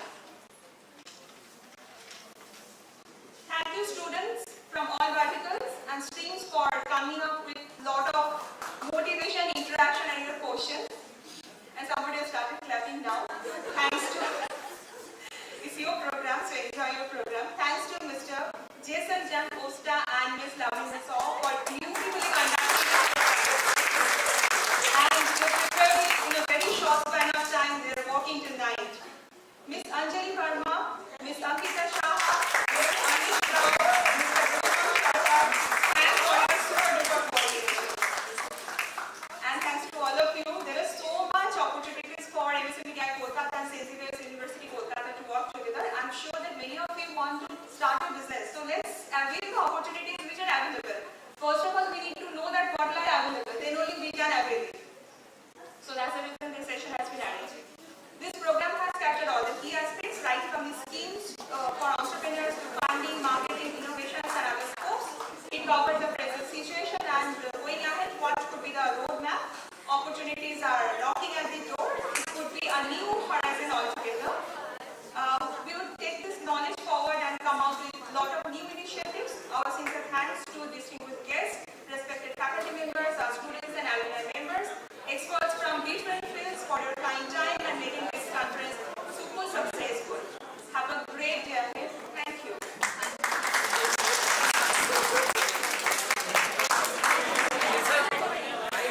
Thank you, ma'am, for the good thanks.